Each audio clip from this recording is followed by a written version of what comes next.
Thanks, everyone. So, good afternoon and welcome to the Standing Committee on City Finance and Services meeting of Thursday, May 21st, 2026. It's reconvened from yesterday, Wednesday, May 20th, 2026. This meeting is being held in person and by electronic means. Council members and the public may participate by either method. Any member joining electronically are reminded to enable their video to confirm quorum. This meeting is being live streamed on City's website and YouTube. Please note that Vancouver's City Clerk's X, formerly known as Twitter account, is currently experiencing technical issue. To stay updated on the most recent Standing Committee meetings updates, please follow along on YouTube. In case of emergency requiring evacuation, there are two exits located beyond the glass doors and to the left. If the glass doors are blocked, please use one of the 4 additional exits within this council chamber. Do not use the elevator, use stairs instead. If you require assistance, remain where you are and the security staff will get you to a safe location. A defibrillator is available at the end of the hallway outside of this council chamber. We acknowledge that we are on the unceded homelands of Musqueam, Squamish, and Tsleil-Waututh people.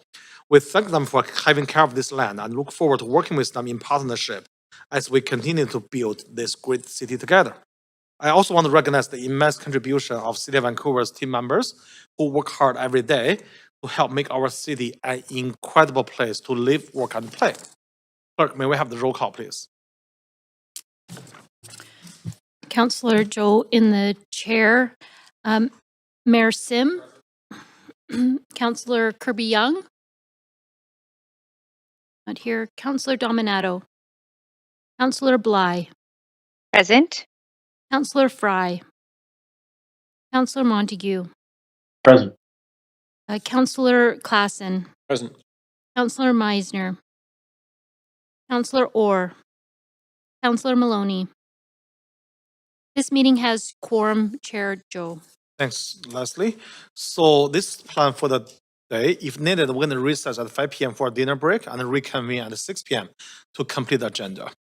Okay, so at the Standing Committee on City Finance and Services meeting yesterday, the committee complete the presentation item, report 1 to 3, and motion 1 to 7, and begin hearing from the speakers on motion 8. Council subsequently recess and will now continue hearing from the speakers on motion 8, eliminating regulatory barriers to housing affordability through alignment with the provincial building code.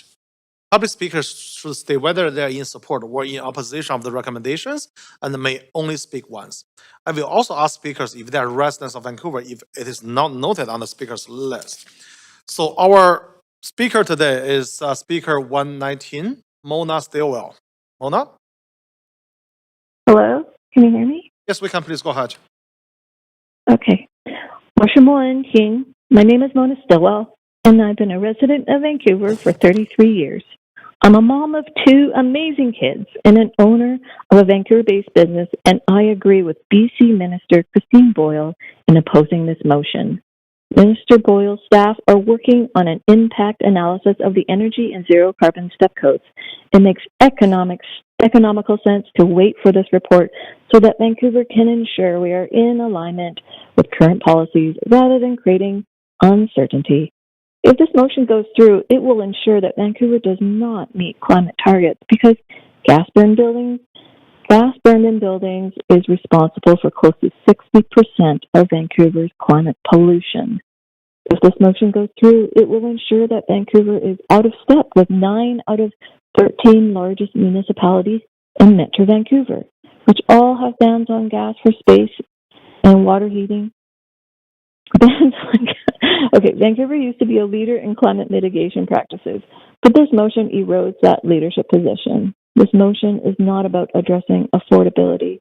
It is clear this motion supports the fossil fuel and gas industry. To use affordability as a cover story for this motion is misleading. If this was about affordability, then you wouldn't have had a ban on supportive housing. And I don't know if you noticed, but we are in a climate collapse. It's happening now. Did you notice the really wacky temperatures in the past few weeks? So why are we acting like we don't all live on the same planet? You're not fooling the public. You're not fooling Vancouver residents, and you're not fooling voters who'll go to the polls in 5 short months. I urge all City Council members to reject this motion. Thank you. Thank you, Mona. Speaker 120 is Solomon E. Kiran. Hi, Solomon. Can we? Oh, yeah. Hello again, everyone. Long time no see. My name is Solomon E. Kiran. 我的中文名字是易晴天. I'm a transit activist and a student organizer, and I am here to speak against this motion. This summer, forests across BC are going to burn, and renters in this city are going to roast in extreme heats, while this council continues to weaken Vancouver's climate protections. Vancouver used to be a climate leader. We were the first city outside of Quebec to create a climate strategy, but this government has clear-cut the city's sustainability department, and now Vancouver is on track to fail 5 out of our 6 climate goals. That means we're unlikely to meet 2030 targets for walkable neighborhoods, active transportation, and zero-emission heating. And adding more gas buildings to this city will just make those targets even more impossible to hit. If we repeal this gas ban, not only would we be failing Vancouver's record as a climate leader, we'd be falling behind our neighboring cities. Burnaby, Richmond, Maple Ridge, North Van, West Van, they all have policies against using gas and heating, and we can't keep falling behind. This government tried to kill the ban and bring back gas in 2024, and it failed. 140 Vancouverites, experts and residents alike, spoke up, city staff opposed it, even ABC councillors broke rank and voted against overturning our climate protections. We know that Vancouverites don't want this gas ban to be overturned, so why is the mayor trying to do it again? Killing this gas ban will not make housing more affordable. According to the city's own economic analysis, zero-emission standards for buildings have no meaningful impacts on upfront building costs, and in contrast, heat pumps can save residents between $50 and $150 a year, as well as providing life-saving cooling during extreme heat events. Killing this ban will not help Vancouver meet its already failing climate targets. All it will do is enrich the gas lobbyists and rich developers. Mayor Sim, are you willing to sell my generation's future out so that you can line some developers' pockets? And Ken Sim, do you actually care about housing affordability at all? Yeah, please stay on the topic, please. Of course. Yeah. And does this council actually care about housing affordability? This government voted down supportive housing across Vancouver and just voted down requirements for below-market units. You've repeatedly shown that you don't care about affordable housing, so why are you trying to mask this shameless attack on our city's climate goals within the language of housing affordability? This motion is what happens when our city government serves no one but the lobbyists and elite business interests, and this is what happens when our city government would rather enrich their friends than protect our future. I hope every councillor here votes to keep this ban. It's what the people want, and it's what your consciences should be telling you. Thank you, Solomon. Okay, Speaker 121 is Brian Davidson.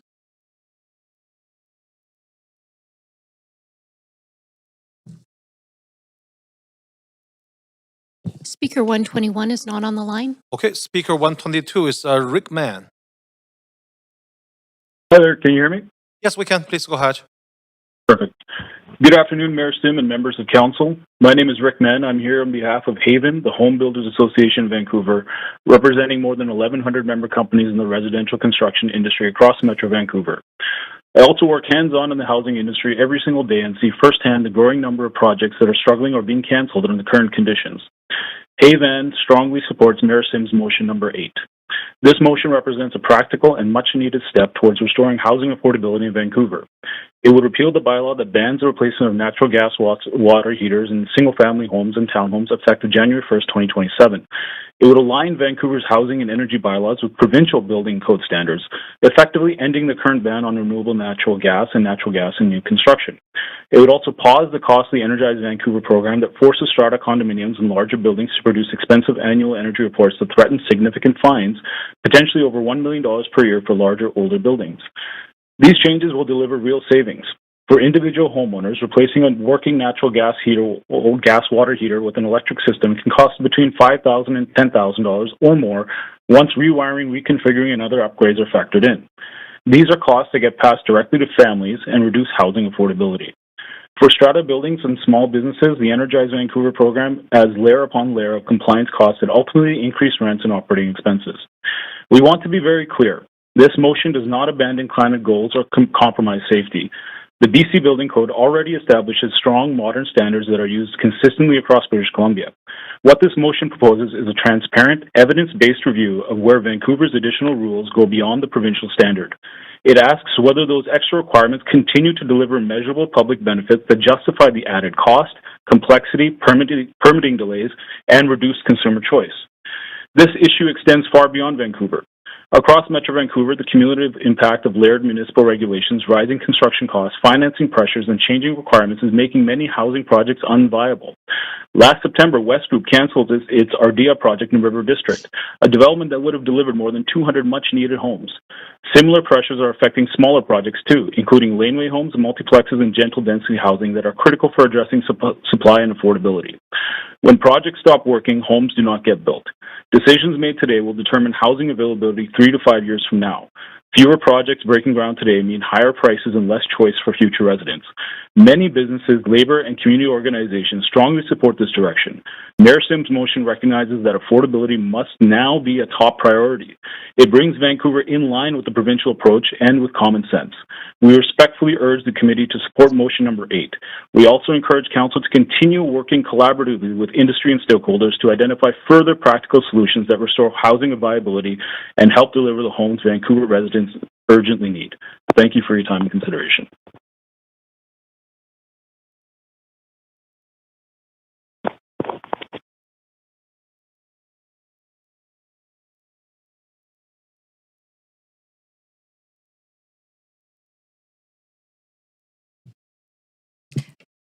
We're just checking with the back. Oh, there's Speaker 6 is not on the line.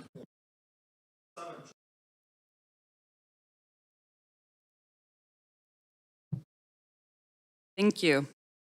I am speaking in opposition to motion 8 to roll back Energize Vancouver and the Vancouver's building bylaw. So this motion erases over 6 years of progress and wastes industry investment as well as public resources, including staff time and taxpayer money. Vancouver's green building rules represent these years of regulatory evolution, industry learning, and capital investment in low carbon design and supply chains. Reversing them discards technical advances and incentives that developers, trades, and manufacturers have already integrated into practice. For one example, at least 4 companies have already innovated and modernized passive house window production in BC. And as you've heard, there are much bigger cost drivers than this. But can we have an amendment that will enable and support everyone so that we can move forward together? Larger developers are not planning to go to the top of the energy step code anyways. Clean BC also says that meeting the top is overly costly. Nearly 50% of municipalities are already surpassing the province. So this is going to be updated, as Minister Boyle has pointed out in her letter. So council direction could be streamlined to support electrification and addressing the challenge of electric service connections and support stratas. So really we're seeing strong local standards are delivering measurable long-term GHG reductions. And this is actually how we cut building sector emissions. Reporting programs and emissions limits create market transparency and spur efficiency retrofits. Pausing reporting when 98% of large buildings are already reporting would remove critical data that enables informed policy and market choices. Please don't stop innovation and lock in emissions for decades by bringing gas back. This motion increases and housing costs in the long term. There may be upfront costs, but those can be addressed.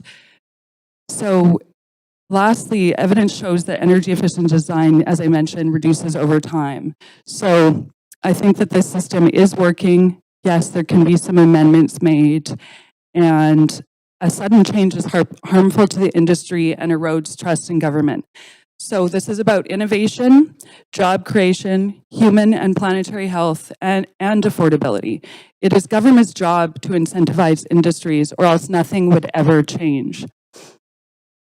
You did the right thing when you did not allow gas heating back. Please do the right thing again. You are directly impacting people's health. Electrification is the future, so let's be leaders. And so I hope you will vote no to weaken Vancouver's world leading position. Thank you.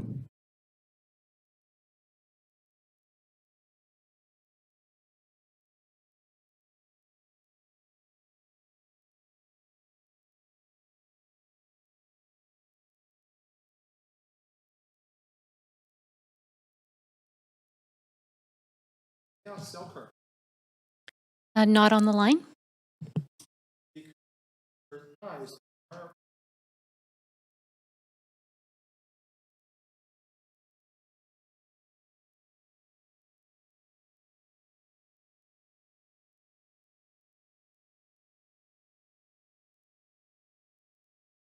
Just one moment. We seem to be having a technical difficulty with audio. One moment, please. Can hear me?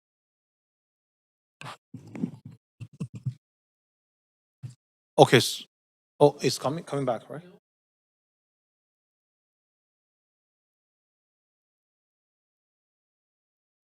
You can hear. So I'm gonna go back to number 8, Maya Selkirk.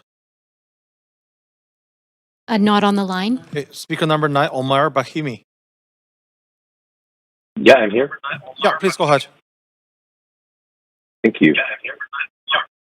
Good evening, good afternoon, Mayor and Council. My name is Omar Bimji. I'm a resident of Vancouver. I was born in St. Paul's. I've lived here most of my life. I own a home on the east side. I raised my family here. I work for a small engineering consulting company based in Vancouver, which focuses on supporting owners to decarbonize their buildings. So it won't surprise you that I'm calling to voice my opposition to Motion 8. Firstly, I want to say that while as an engineer adjacent professional, I appreciate efficiency, I was disappointed to have to reuse my talking points from 2024 when I and thousands of other residents came out to voice their opposition to a motion before council that would have rolled back Vancouver's climate policies and allowed natural gas in new buildings. Can't really see what council has to gain by reopening this issue after our city's residents and businesses so overwhelmingly voiced their opposition to it, but here we are. Secondly, in my work and conversations with building owners and folks from the building industry, everything I've heard suggests that they too overwhelmingly oppose this motion. They need regulatory and policy certainty, not constant flip-flopping to make and plan important investments in their buildings. That means, on the policy side, sticking to the plans and targets and timelines that have already informed many of these important decisions and keeping our bylaws and our policies in place rather than constantly trying to undermine them. Thirdly, and maybe most pointedly, if you talk to the folks in the sector, they're pretty clear that they support the direction that Vancouver's building regulations are going. For existing buildings, most of our buildings already meet or exceed the city's energy and emissions requirements. It's only the worst offenders, which are wasting energy and money and are uncomfortable, if not dangerous, for residents during events like the 2021 heat dome that don't make the cut. City staff, in my opinion, should be dedicating their time to helping these owners of low-efficiency buildings bring those buildings up to snuff and ensuring that new buildings align with the city's emission reduction goals and are fit for our unfortunately changing climate. Vancouver has an incredible track record of developing effective, targeted programs that address challenges to climate action. Our reputation as leaders in this space draws the best and the brightest to our city and lets innovative businesses like the one I work for grow and thrive, doing well while we're doing good. And so I urge you to vote against this motion and put this matter to bed once and for all so we can all get back to the work of making our buildings better for residents of our city and for the planet we call home. Thank you. Thank you. Speaker 11 is Paige Gorsak. The line, okay.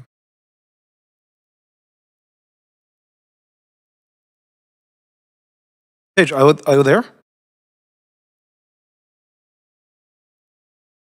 Speaker 11 is not on the line. Okay, so Paige, the next speaker 17, Peter McCartney.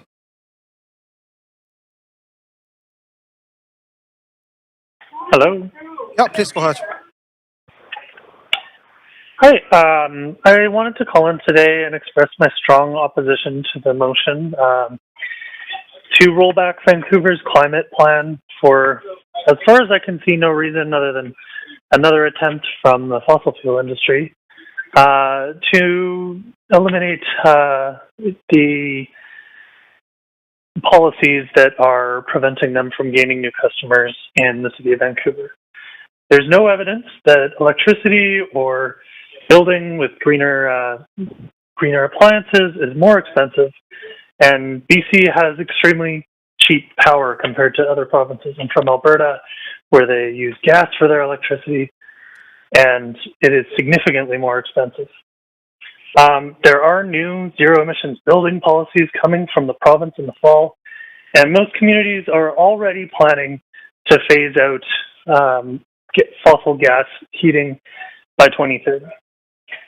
I want to ask why Fortis seems so intent on changing this policy, and it's because it's working. Builders are getting the training they need to install greener methods of heating for space and water. Local supply chains for heat pumps and induction stoves are coming together. And most importantly, consumers are realizing that these appliances with electricity are actually better than the gas that they are replacing. What's actually expensive for industry is changing the rules every few years and forcing them to pivot on their plans. The only people who seem concerned about these rules are the fossil fuel lobbyists that are in regular contact with City Council. Locking people into gas also has economic risks as well as the climate ones. In Australia, when they started exporting LNG, the domestic price of gas skyrocketed because it is now exposed to global markets, and we can expect to see something similar here, in particular with the current situation in the Persian Gulf, driving rising gas prices worldwide. As soon as we start exporting LNG, we are exposing anybody with a gas stove and a gas water heater to those global prices for gas, undermining and backfiring the entire supposed point of this motion. I just want to say that there are huge advantages to being ahead of the curve here. We have entire industries and supply chains that are setting up in Vancouver because of the Better Buildings bylaw. And I think that the council should continue to lead. That leadership has historically had a ripple effect far outside of Vancouver. And I urge all councillors to reject the motion today and continue on with that leadership. Thank you. Thank you, Peter. Speaker 22. Correct. We did speaker 21, right?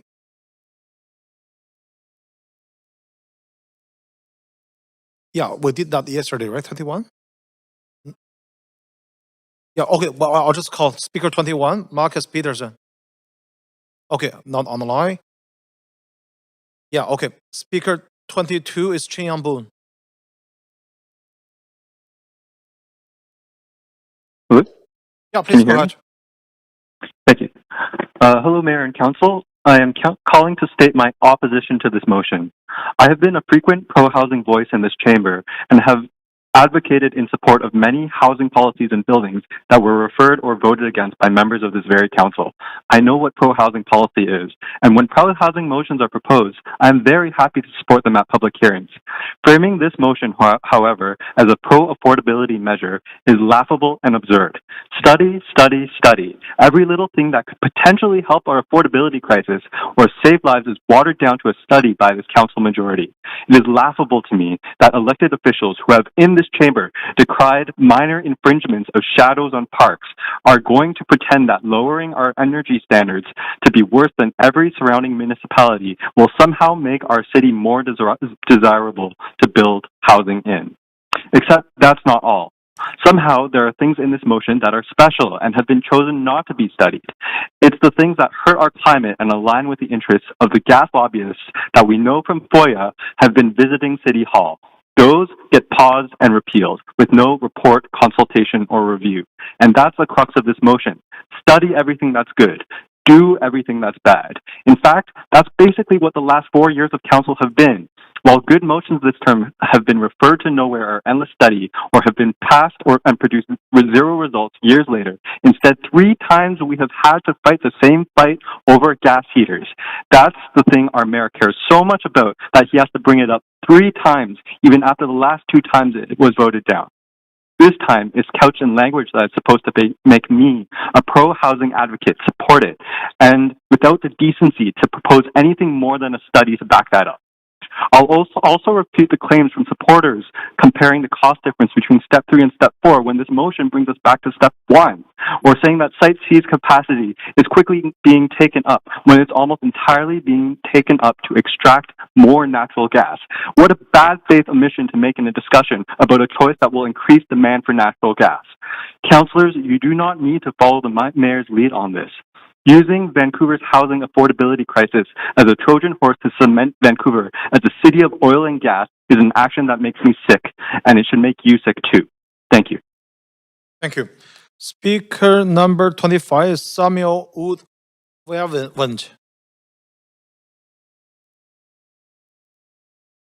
Speaker 25, Samuel Wood.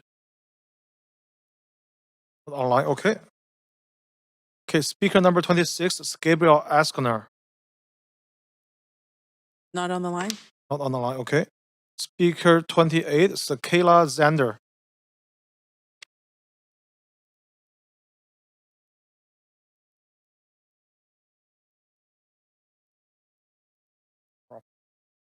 Not on the line.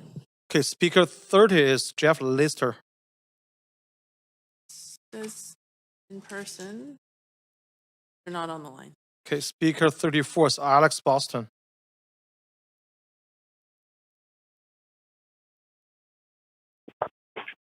Hello?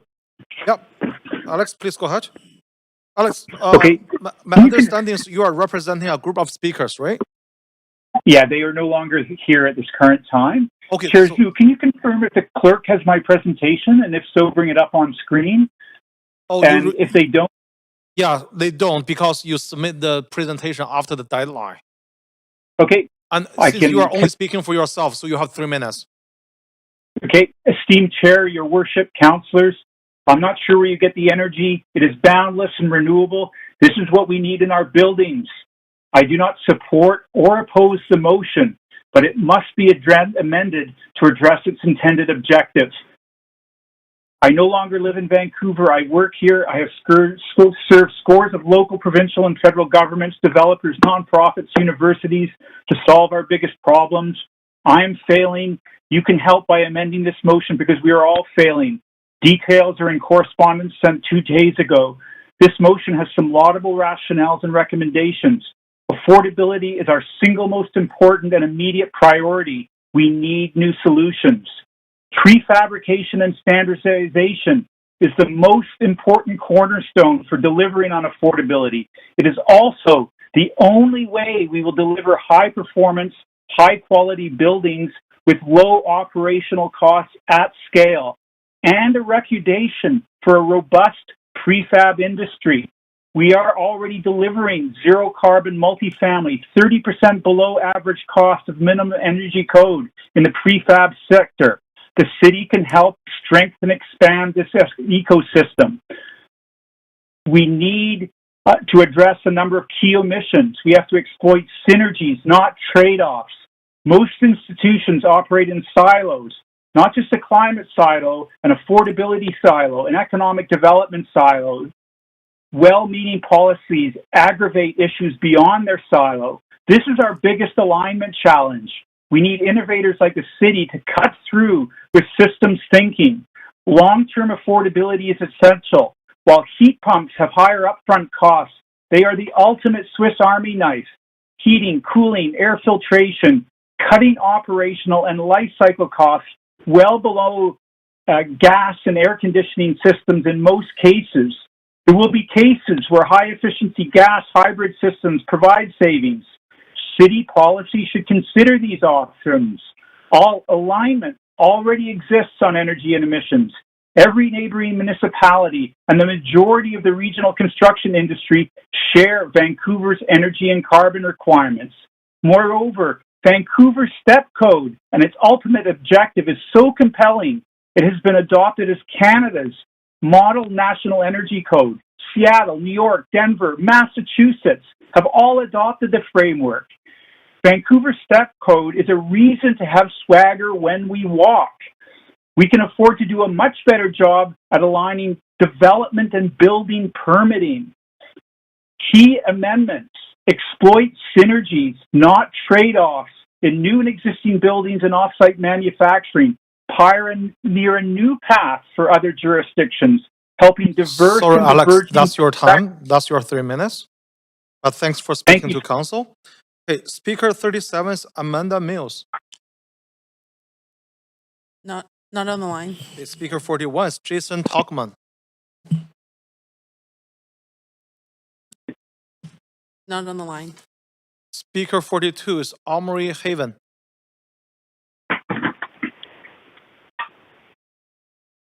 Not on the line. Okay, Speaker 47 is Sibel Stip. Not on the line. Speaker 53 is Bobo Eric. Is there 48? Oh, 40 has withdrawn. Withdrawn? Oh. Yeah, so that's what Leslie said yesterday. 53, Bobo Eric. Hello. Yeah, please go ahead, Bobo. Hello. Can you hear me? Yes, we can. Hi. Please go ahead. Yeah. Perfect. Thank you. Yeah, my name is Bobo. I'm a housing advocate, resident of Vancouver, and I'm calling in opposition to the motion. I think what's particularly frustrating about this motion is just the rather nonsense name that's been given. Yeah, it's not an affordability measure. Every time I've looked at how much it costs for the installation of gas equipment versus electric equipment, heat pumps are more expensive, I think, than the installation of furnaces, but they cost more in the long run, and that's even true for baseboards. So, and anyone who's also installing just a gas heating system is also going to be looking at installing cooling because of the increasing temperatures that we see, and it's becoming not just a nice to have, but a need to have for a lot of people. And so the overall cost of installing gas space heating and electric space cooling with an air conditioner is going to be as expensive as a heat pump, so there are no actual savings here. So it's kind of just nonsense. And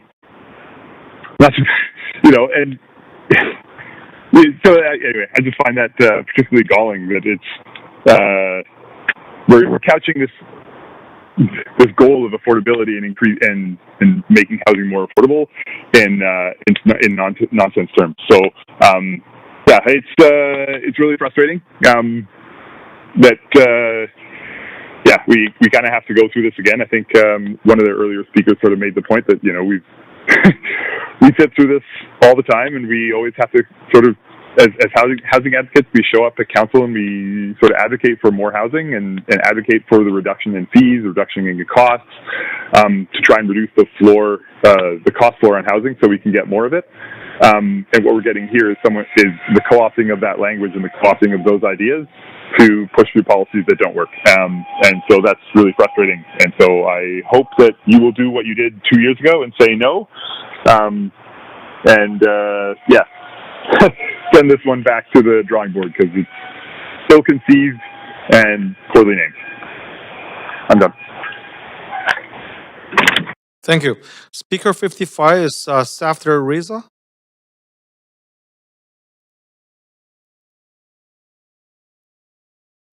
Okay. Speaker 55. Safdar. Hi, can you hear me? Yes, we can. Please go ahead. Yeah, hi, my name's Safter. I'm a resident of Vancouver and a paramedic based out of the Downtown Eastside station. And I'm here to speak in opposition to this motion. The 2021 heat dome was a devastating event for the city and its healthcare system. 619 residents suffered heat-related deaths in the span of less than a week. Most of these were seniors and other vulnerable members of our community. The moral distress and other long-term effects of this event are still being felt by my colleagues in EHS. The vast majority of these deaths occurred indoors in people's homes. These were deaths that could have easily been prevented by better climate adaptation policies. In a period of record heat that is only going to get worse every year, what Vancouver needs are progressive development policies that subsidize the addition of cooling systems like electric heat pumps so that more of us can survive. Making it more difficult for residents to install these systems by encouraging a return to gas-powered heating truly defies all logic. And this doesn't even take into account the other health risks posed by gas heating systems, including a significantly higher risk of childhood asthma. Couching this regressive motion in the language of affordability in a desperate time for many residents is placating at best and at worst intentionally misleading. The cost of installing and maintaining electric heat pumps has continued to decrease, making natural gas increasingly obsolete. Several businesses and industry experts have previously identified a number of city-imposed costs that would have a much more significant impact on affordability that the city has refused to address. In response to the previously mentioned concerns about electricity supply and demand, this is an industry dog whistle that conveniently fails to mention the colossal electricity use of the natural gas industry. The City of Vancouver is in a strong position to demand that the province's electricity resources are utilized for the material benefit of BC residents, rather than going to toxic and parasitic industries such as natural gas and AI data centers that provide little, if any, benefit to the local economy. I hope that this and future councils will show leadership in those decisions for the benefit of our communities against the growing influence of extractive industries. It's telling that many of those who have spoken in support of this motion are industry spokespeople who don't care about affordability and have nothing but their short-term profits in mind. What the city needs is better climate leadership and a progressive tax policy to fund more livable spaces. What we don't need is leadership that panders to industry lobbyists by taking advantage of misinformation and the desperate condition many of us are being forced to live in. I hope that those of you on council who are on the fence about this decision will choose to take a principled stance by choosing the safety and survivability of our communities. Thank you. Thank you. Speaker 58 is Emily Kelsell. Hi, can you hear me? Yes, we can. Please go ahead. First of all, I want to thank the council and staff for their time and attention during this long process. My name's Emily, and I strongly oppose this motion. As a member of Gen Z who has spent thousands of dollars renting in Vancouver, I'm a huge proponent of reducing housing costs, but this motion is not the way to achieve it. I agree with Mayor Sim that red tape should be lifted to make it easier for developers to build affordable homes, but this isn't the way to do it. The reality is simple. Energy regulations and efficient forms of heating save money. A federal study found that households switching to heat pumps from a gas-based heating system could save up to $3,500 a year. That is spending money siphoned directly into the pockets of consumers. Meanwhile, failing to act on climate costs money. Housing accounts for 60% of all of Vancouver's emissions, and according to Vancouver's most recent climate action report, 28% of the 4.9 million tons emitted from housing is the direct result of gas and hot water heating. When you multiply that by the $275 social cost per ton of CO2 estimated by the federal government, keeping natural gas and heating systems in our home could cost over $300 million of damages. Under no circumstances should affordability be used as a Trojan horse to roll back climate policy.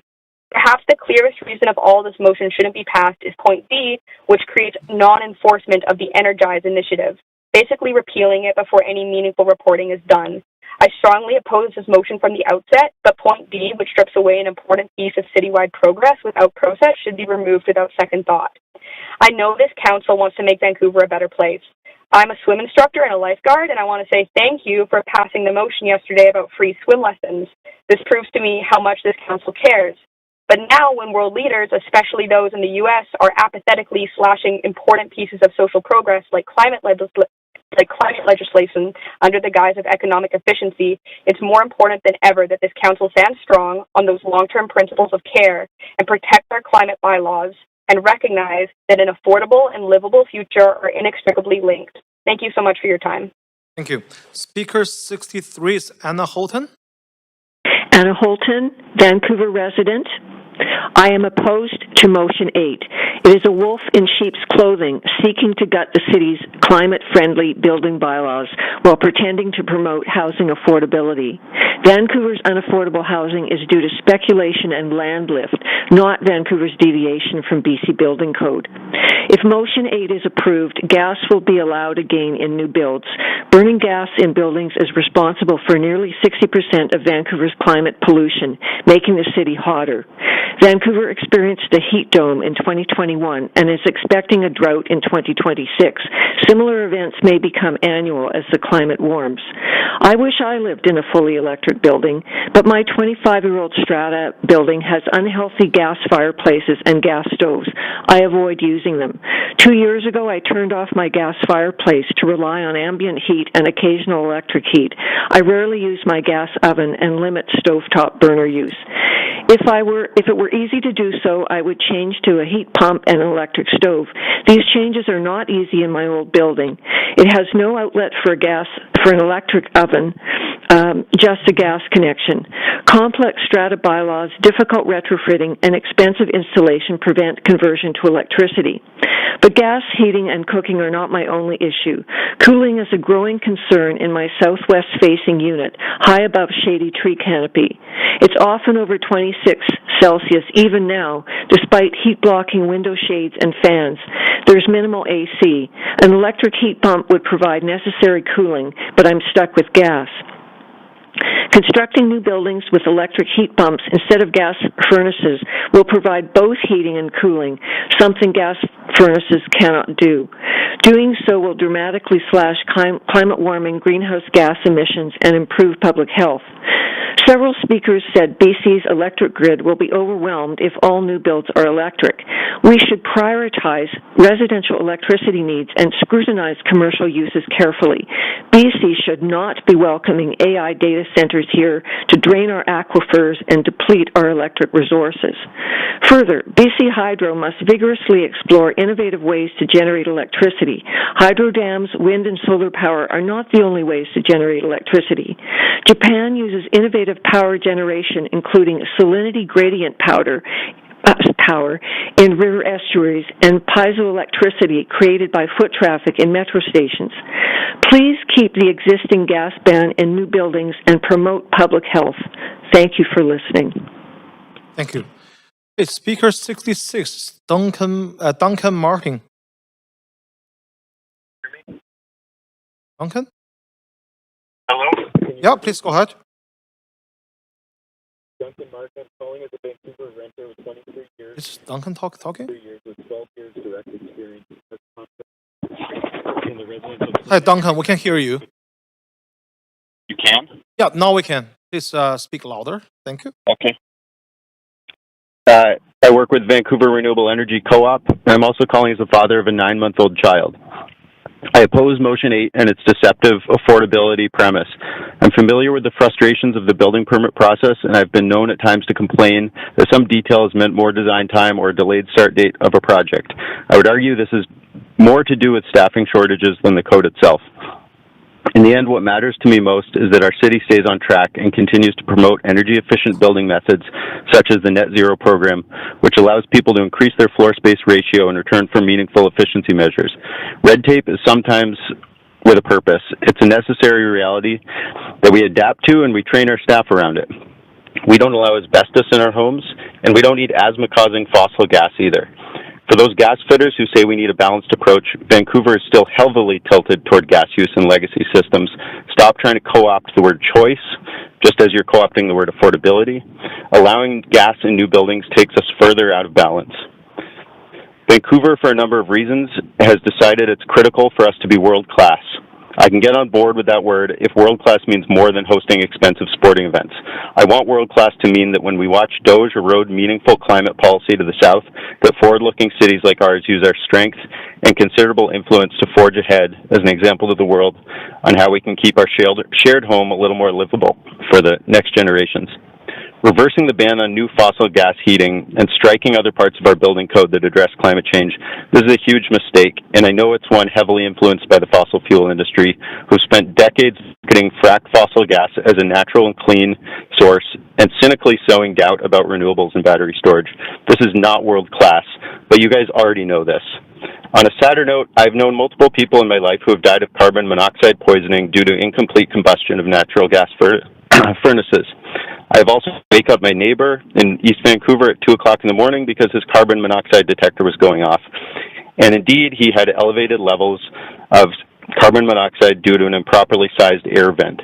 The solutions are here. A gas furnace can be 95% efficient, but that just means it captures 95% of the heat it generates from combustion. It's not really something to brag about. A heat pump, on the other hand, in our temperate climate can be about 300% efficient or more because it moves heat instead of creating it by burning it. It doesn't burn carbon. If I owned a home, I would put in a heat pump and an induction stove. Instead, I have to be thankful, I guess, that it's a drafty house and we check our carbon monoxide detector routinely. I'd suggest that CO poisoning, nitrogen dioxide-induced asthma, and heat domes are real, and they're a much more dangerous thing than a city councilor fictionally handing out drugs on Christmas Day. Please consider the real damage that would be done by abandoning the path we're on. To those who are all too eager to siphon off clean electricity to greenwash the LNG industry, Bitcoin mines, and data centers, spare us your disingenuous Thank you, concern Duncan. That's about a your shortage time. of Thank you for electrical speaking supply to for heat council. pumps. The next speaker is Speaker 67, Caitlin Stockwell. Not on the line.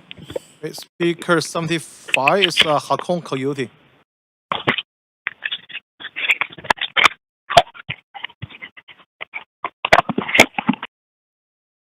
Speaker 75? Not on the line. Okay, Speaker 79 is Mike Barrett, Sorrel.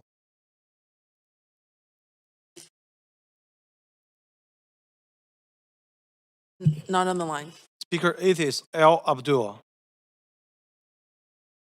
Yes, hi, can you hear me? Yes, we can. Please go ahead.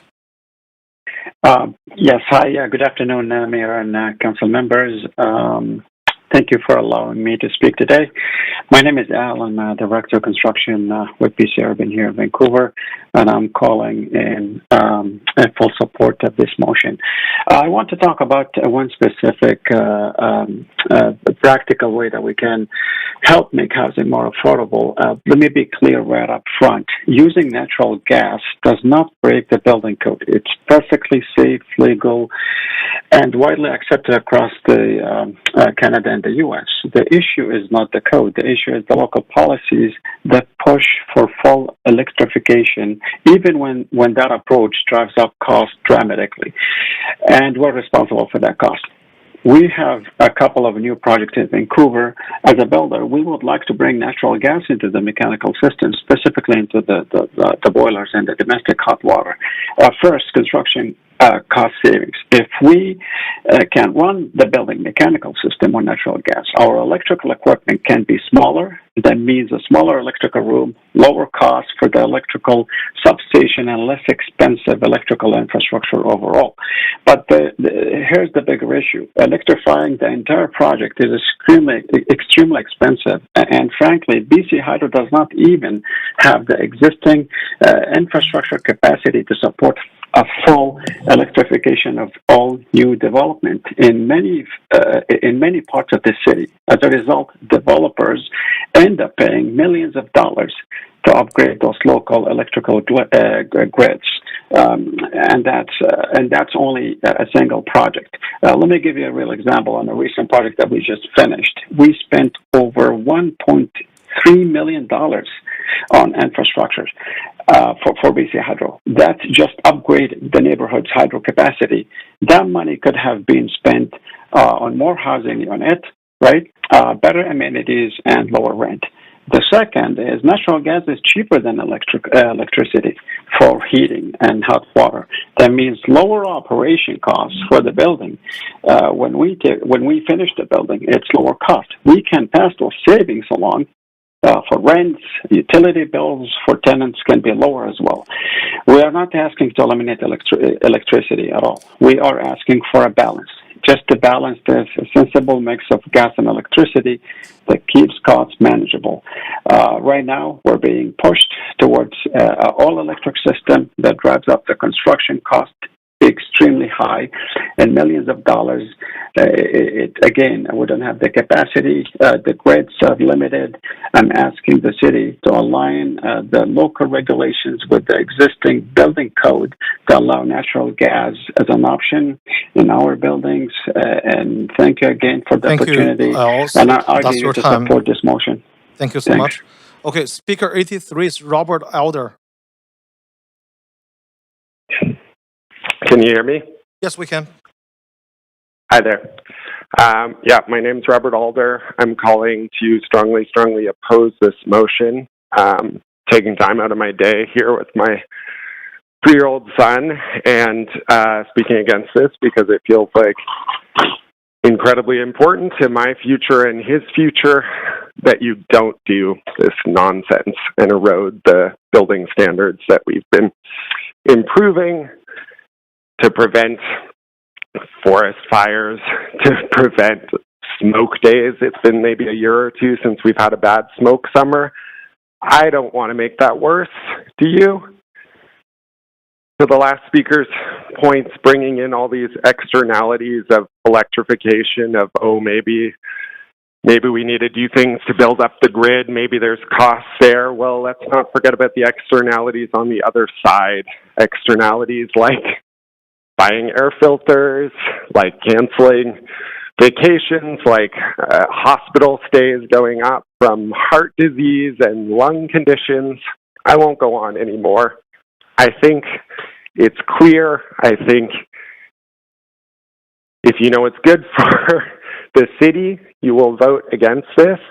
And I think you can tell that people are paying attention. We're going to tell 10, 20, 30 friends each how you vote. We're watching. We're listening. Do the right thing. Thank you for your time. Thank you. Speaker 84 is Michael O'Shaughnessy. Speaker 84 is not on the line. Speaker 86 is Brett White. Not on the line. Speaker 89 is Lily Rosenfeld. Not on the line. Okay. Speaker 91 is Altara North. Not on the line. Speaker 95 is Isabel Su Zimizidas. Not on the line. Okay. Speaker 99 is Molly Henderson. Not on the line. 100 is Atia Jaffer.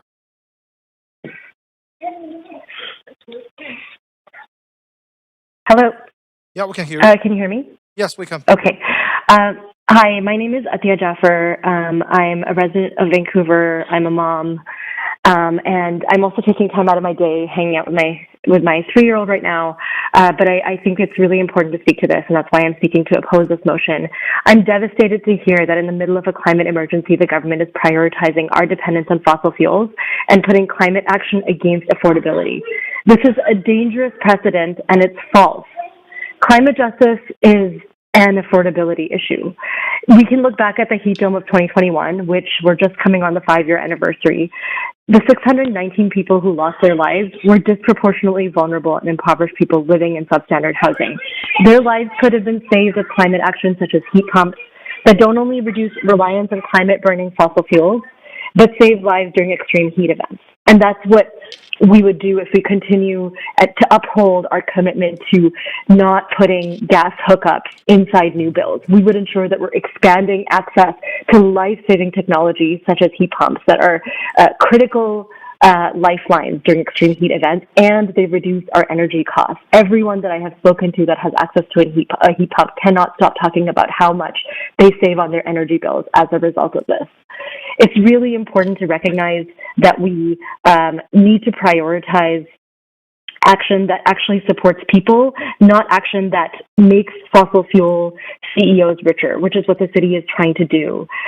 So I just want to end by saying that Vancouver's policies are working. They're making buildings safer, modern, and more affordable to operate. Builders are familiar with them. They align with all of Vancouver's neighboring municipalities, and they have widespread support. That's all in addition to the fact that there's a moral imperative to do the right thing here and continue upholding this really important ban on gas hookups in new builds. And this is why Councillors Fry, Carr, Bly, Meisner, and Dominato voted in favor of keeping them in place in November 2024, and why a large majority of Council passed the hot water replacement policy as recently as January 2026. So I want to speak directly to the councillors who are considering support of Motion 8. If you vote to roll these policies back, the people of Vancouver will not forget in the upcoming election. It's really important to make sure that we're prioritizing the future here. Thank you so much. Thank you. Speaker 101 is Gregory Wallace. Not on the line. Speaker 102 is Neelam Chadha. My name is Neelam Chadha, and I am for housing affordability and accordingly opposed Motion 8. On November 26, 2024, there was a motion to irresponsibly reverse the gas ban for new buildings, which fortunately was defeated. But it seems like this motion is attempting to ignore that decision. At that time, many of us shared the clear evidence that housing would not be more affordable with gas heating.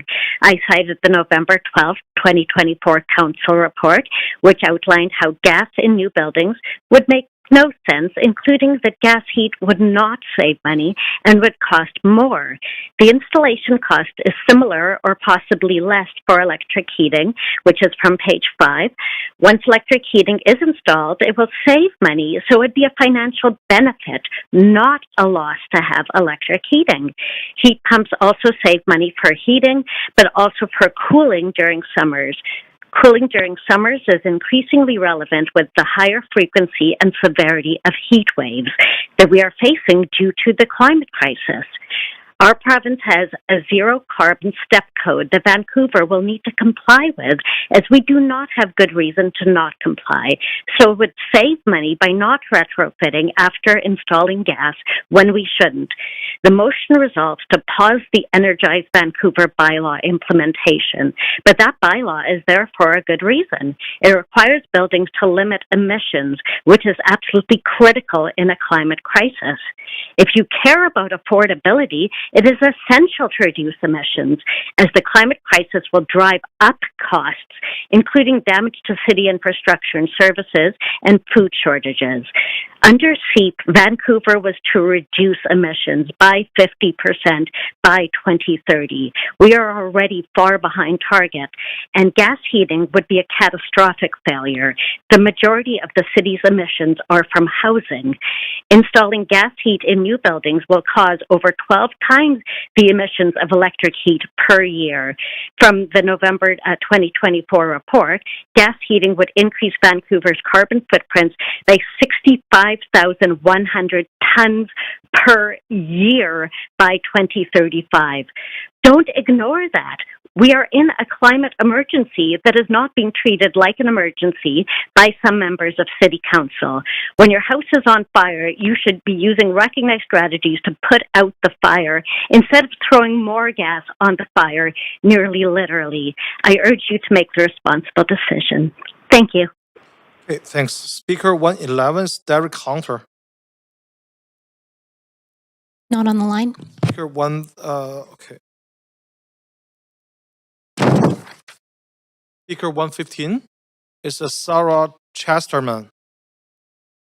Yes, hi. Yeah, Can you please hear go me? ahead. Yes, we can. Yeah, my name is Sarah Chesterman. I am definitely opposed to this motion.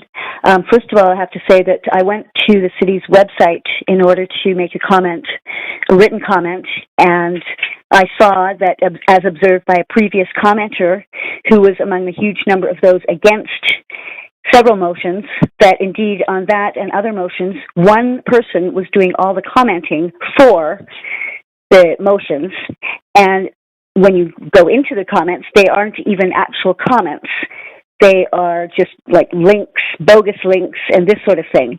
One person's name was recorded on all of them. So, for instance, on one day, 44 is recorded. There are 44, but when you look into it, when you actually go into it, so clearly it's not being moderated because it's showing false numbers, and that's quite misleading, I have to say.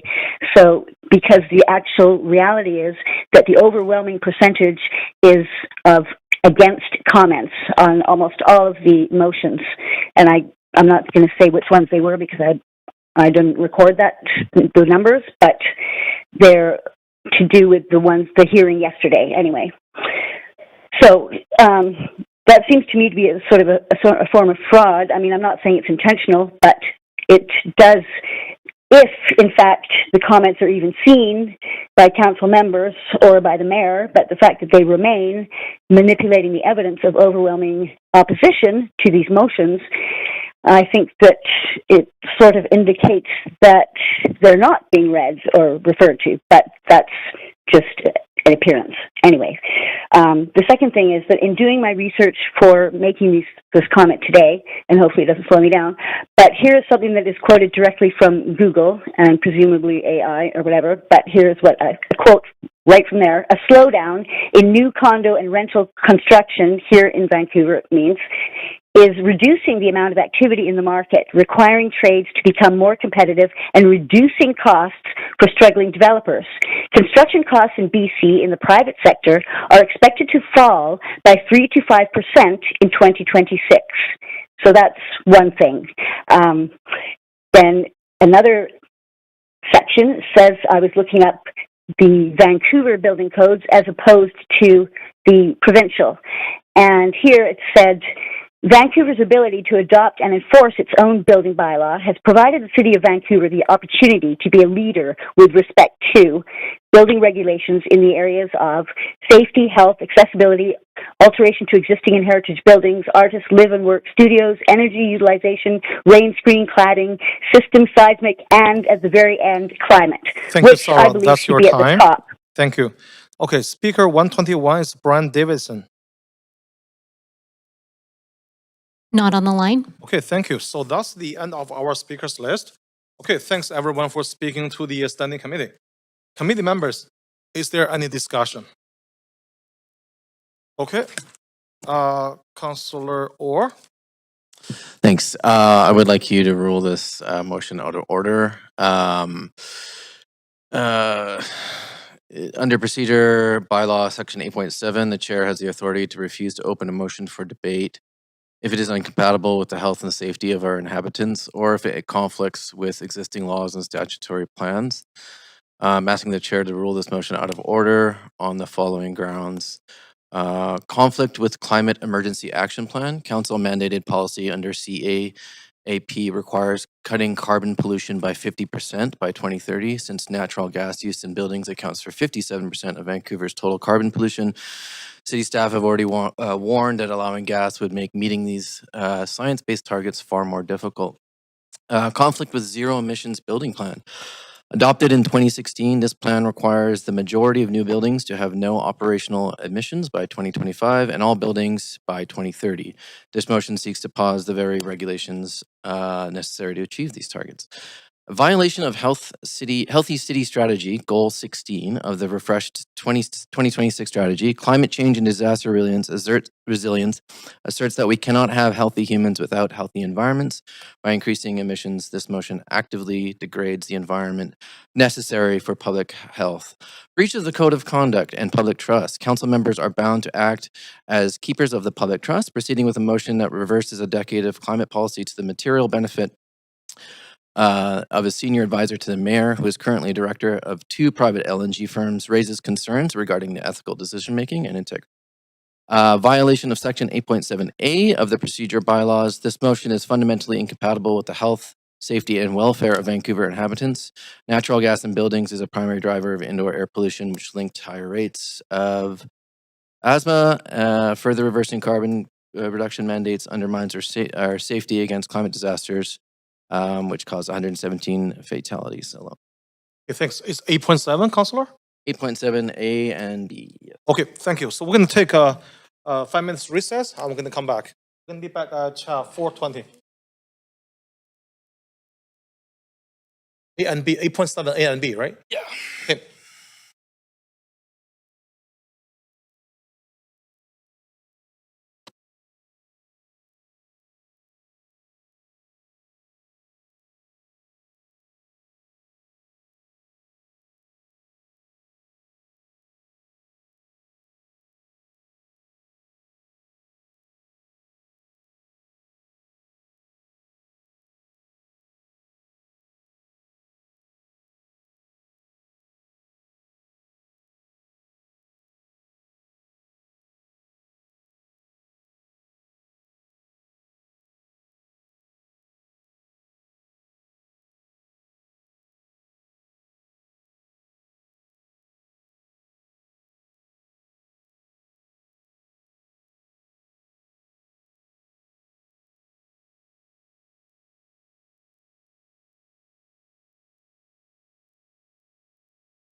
All right. Okay, we have quorum. Okay, thanks, everyone. So we just had a conversation with our legal team and also the city's leadership team. So I'm gonna rule this motion in order because of most of the recommendation here is review and also report back. So when we have a review and report back, still need to have a decision and debate in council chamber. And also the regarding D, so council about the enforcement, council has the all the authority to enforce or not enforce a certain bylaw. So that's within council's direction. And also council has the authority to change the policy at any time. So that's the suggestion from the legal team. Thanks. Okay, so I'm gonna advance the queue here. Councilor Maloney. Thanks. Can I please be moved to an amendment queue? Okay. I've just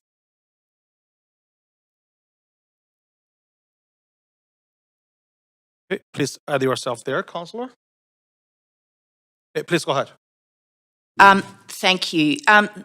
The title of this motion refers to housing affordability. Energise Vancouver targets commercial buildings, not homes. So we should keep the focus on housing. And this amendment largely focuses on improving the wording to ensure that this work provides an evidence-based rationale for decision making. A comprehensive review necessitates multiple perspectives. So moving down, I've struck out clause D. The bylaw that created Energise Vancouver was built upon and informed by modelling and extensive industry consultation and engagement. In early 2022, to develop the energy and greenhouse gas reporting bylaw, staff engaged with more than 400 representatives, including property managers and building owners, individual condominium owners, strata corporations and rental and non-market housing providers from both commercial and multifamily buildings. And residential buildings were ultimately exempted from limits.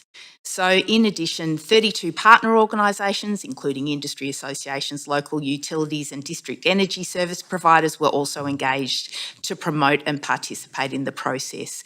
Commercial building stakeholders felt the initial 2026 greenhouse gas emission limits are reasonable, and indeed staff reported a sense of urgency and a call for greater action across all stakeholder groups, suggesting a broad appetite and support for action on limiting pollution from existing buildings. Moving down to E, this motion does not contribute to affordability. Green Energy Canada has done the maths on this using modelling. The research group found that individual BC households using a heat pump can save about $160 annually compared to natural gas water heating. Even in comparison to newer, efficient condensing natural gas powered water heaters, a heat pump water heater still comes out cheaper. And with regard to the addition of F, taking an evidence-based approach requires that we follow through on monitoring and evaluation of the possible impacts that may occur from this work so that the outcomes are transparent and defensible. Yes, sorry, Councillor, we haven't received the amendment.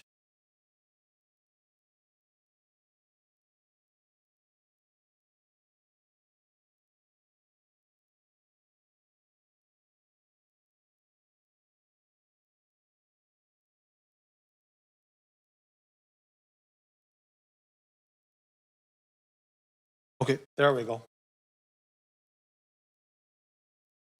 Okay, please continue, Councillor. I've finished introducing the amendment. Thank you. Okay, second by Councillor Orr.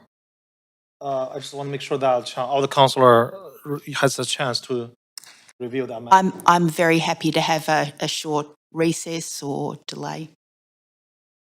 But if you could turn my timer off, I'd appreciate it. Yeah.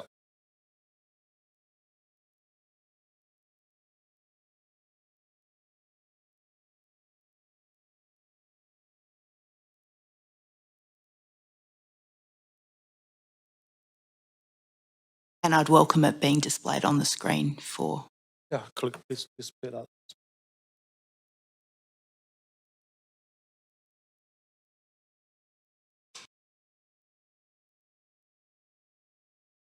Okay, so I hope everyone had a chance to look at the amendment. And okay, so I'm going to advance Councillor Fry. Yeah, certainly would have been nice to have seen this amendment a little sooner, but I really do like what I see. I think it kind of thoughtfully addresses some of the underlying concerns around affordability, but doesn't sort of presuppose that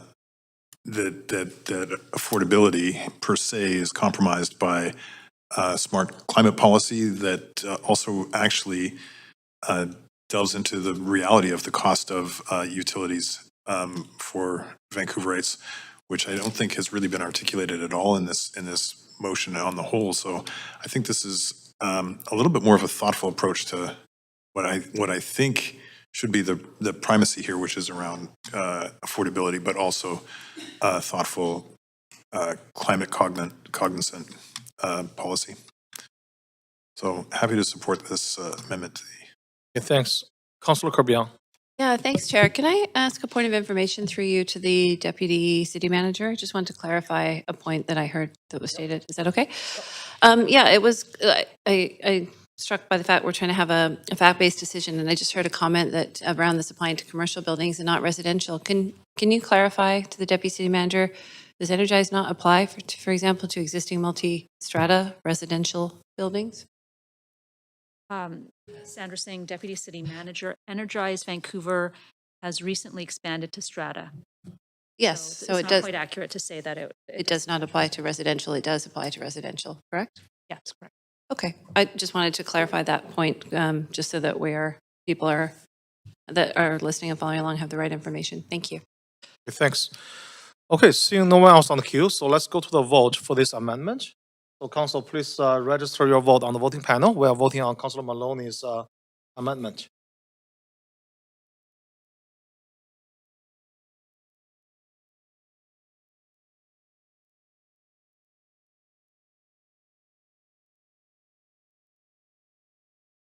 Councillor Maloney?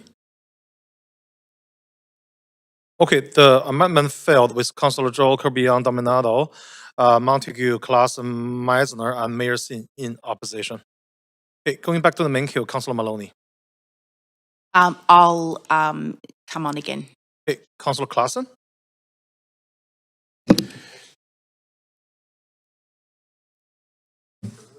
Okay, so I'll turn on your mic. I just got an email from a speaker who apparently has been on the line and 3 times has tried to speak, and the clerk didn't unmute the phone. Paige Gorsak. Okay. So I realize this is unusual and we've closed the speakers list, but I just got this email and I just didn't want to acknowledge 11, it. right? Yes. What do we do?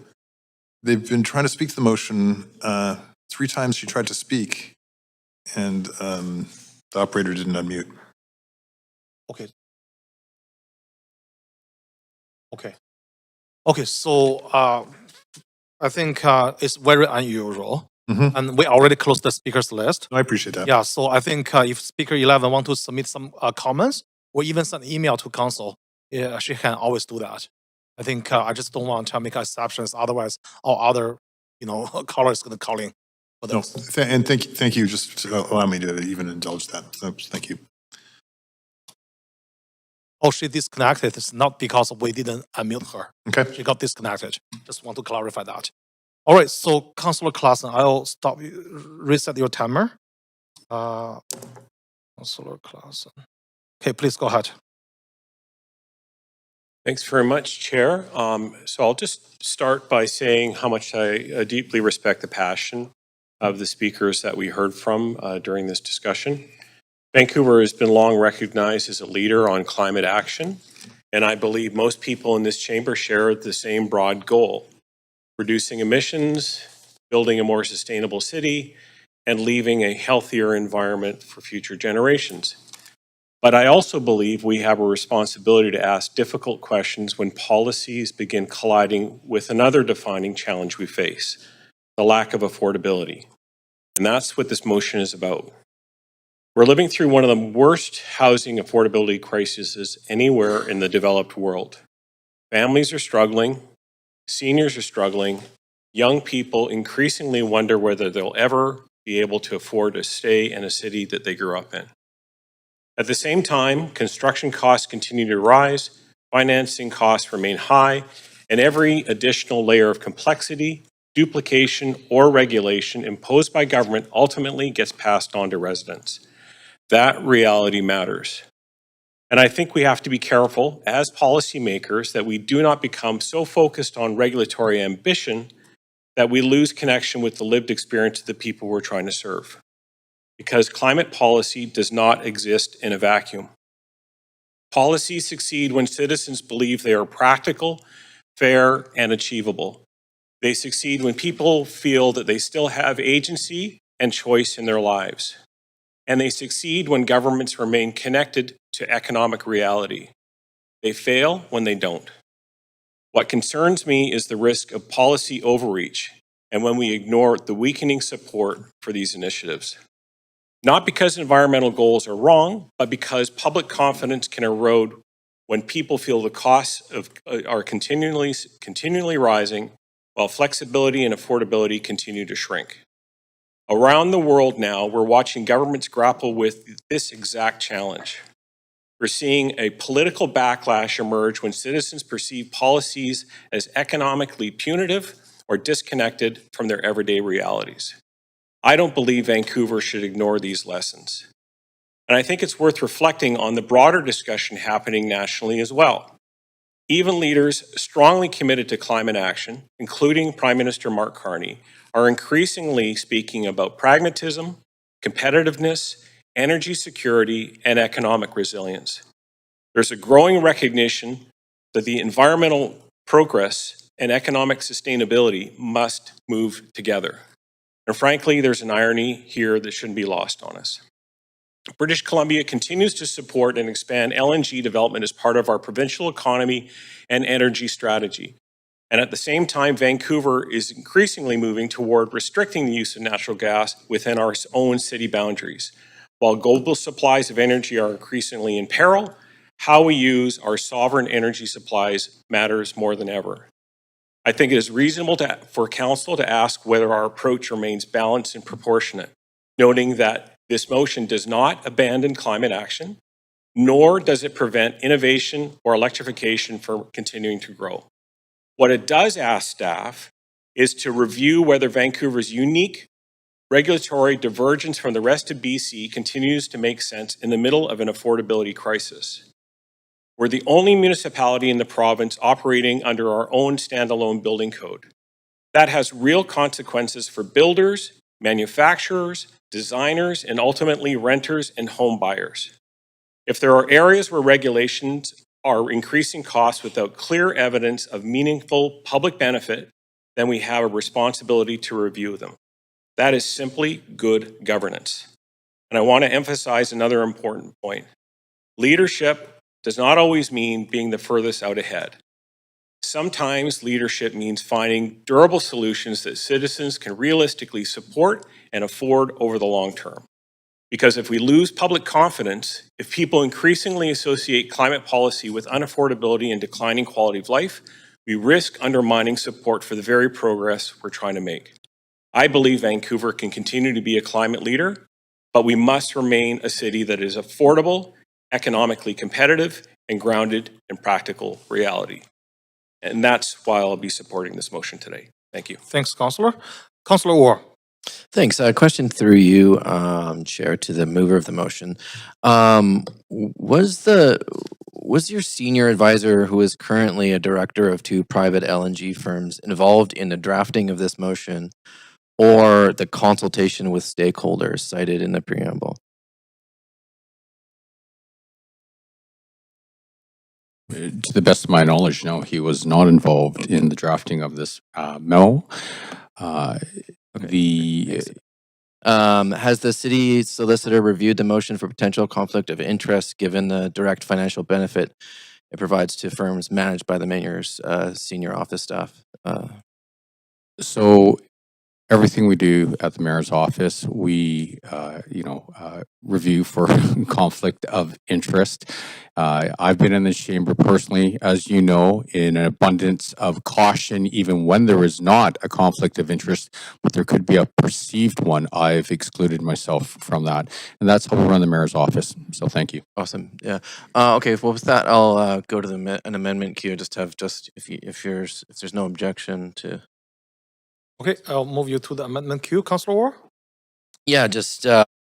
Okay, please add yourself there and please send the amendment to council. So, have we received the amendment? Oh, got it. Okay, please go ahead, Councilor Ward. Okay. I see. Well, we just received in the email.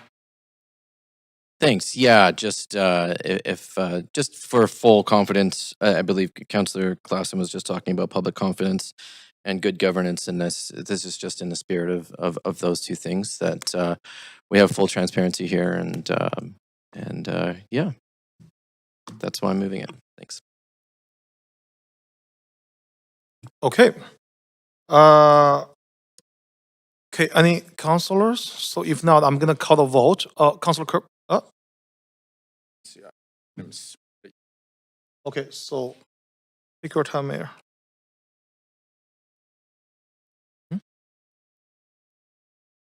No one's in the queue right now. Okay, so I'm gonna call the vote. Council, please register your vote on the voting panel, please. Okay. Okay, let me turn on your mic, Councilor Corbian. Okay, please go ahead.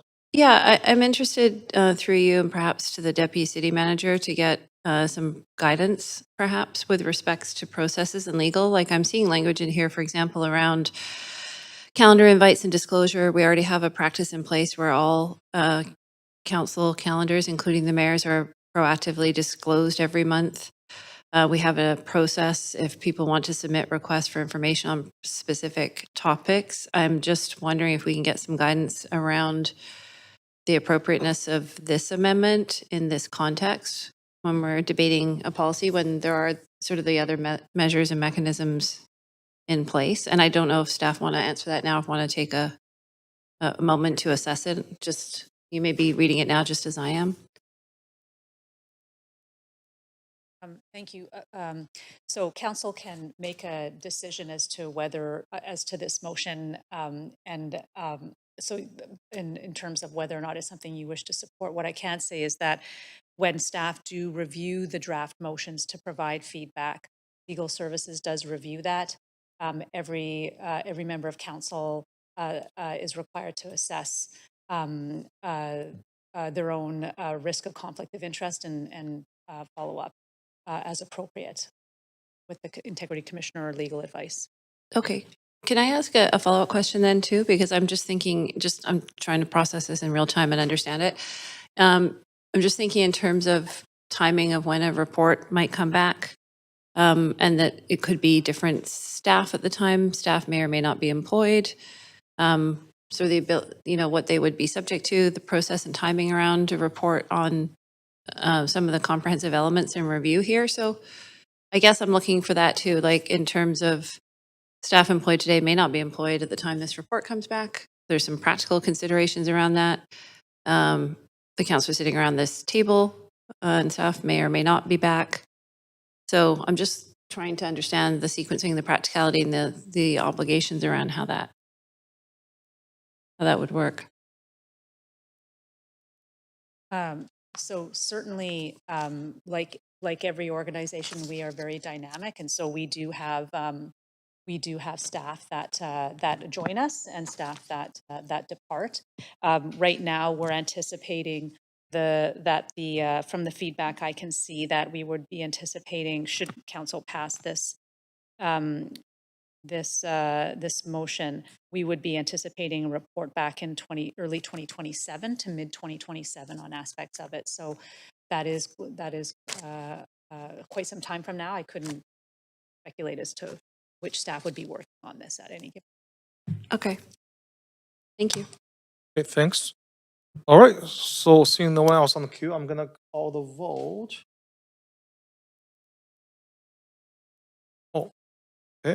All good. So council, please register your vote on the voting panel. Chair, it's Councillor Bly. Can I get a vote assist to abstain, please? Abstaining, okay. Yeah, noted. Thanks, Councillor Bly.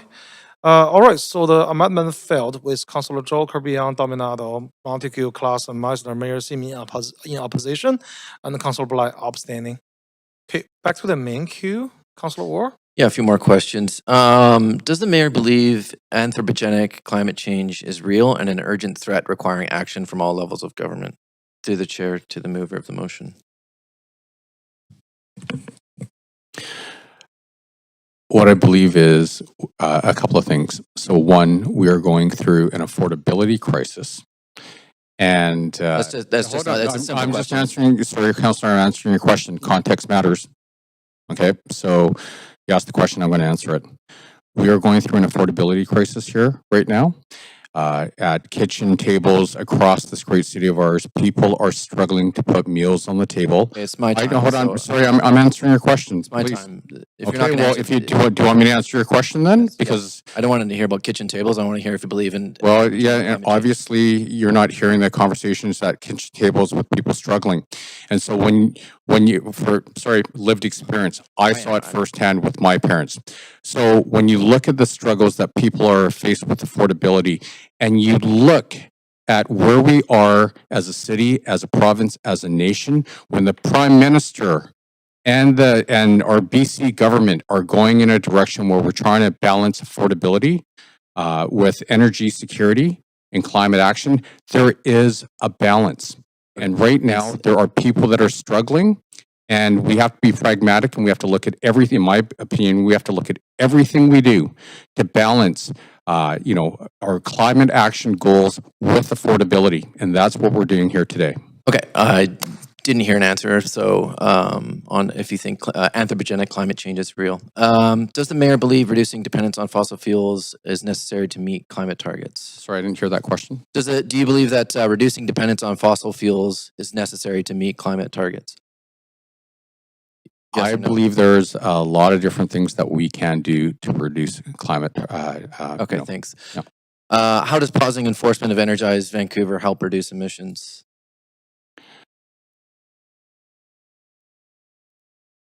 Through the chair to the mover of the motion, thanks. Yeah. Yeah, sure. Okay, please go ahead. Once again, there needs to be balance, and I think everything we do from a look, I am very proud that. Okay, I'm going to take back my time. No, hold on. Can I answer your question? My clock is running. If Okay, well, if you don't want the answer to your question, then cut me off. I'm going to take my time back. Thanks. Okay, that's all your question? Yeah. Okay, thanks. Councillor Maloney.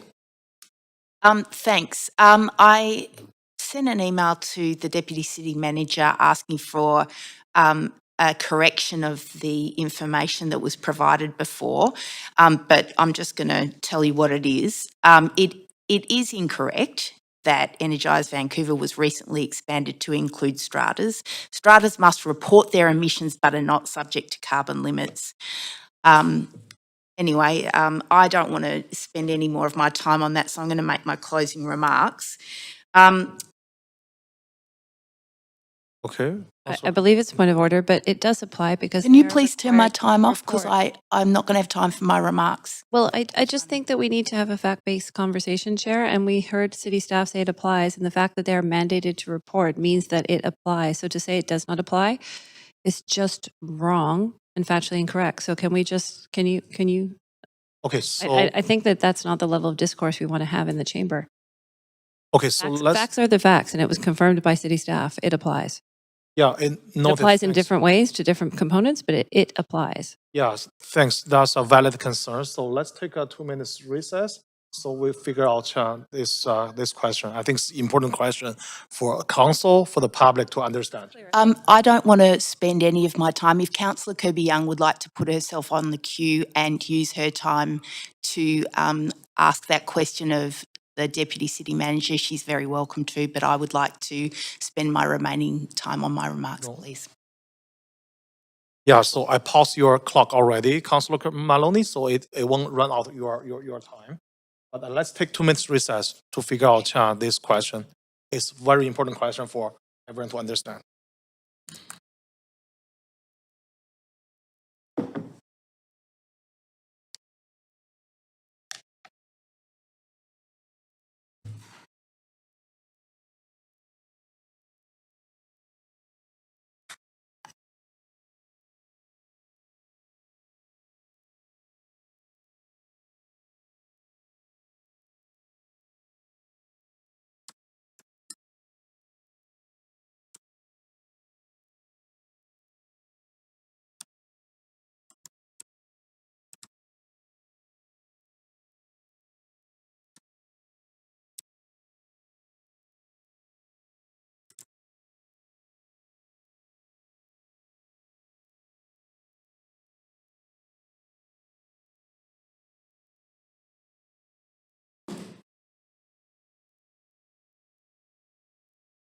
Okay, everyone.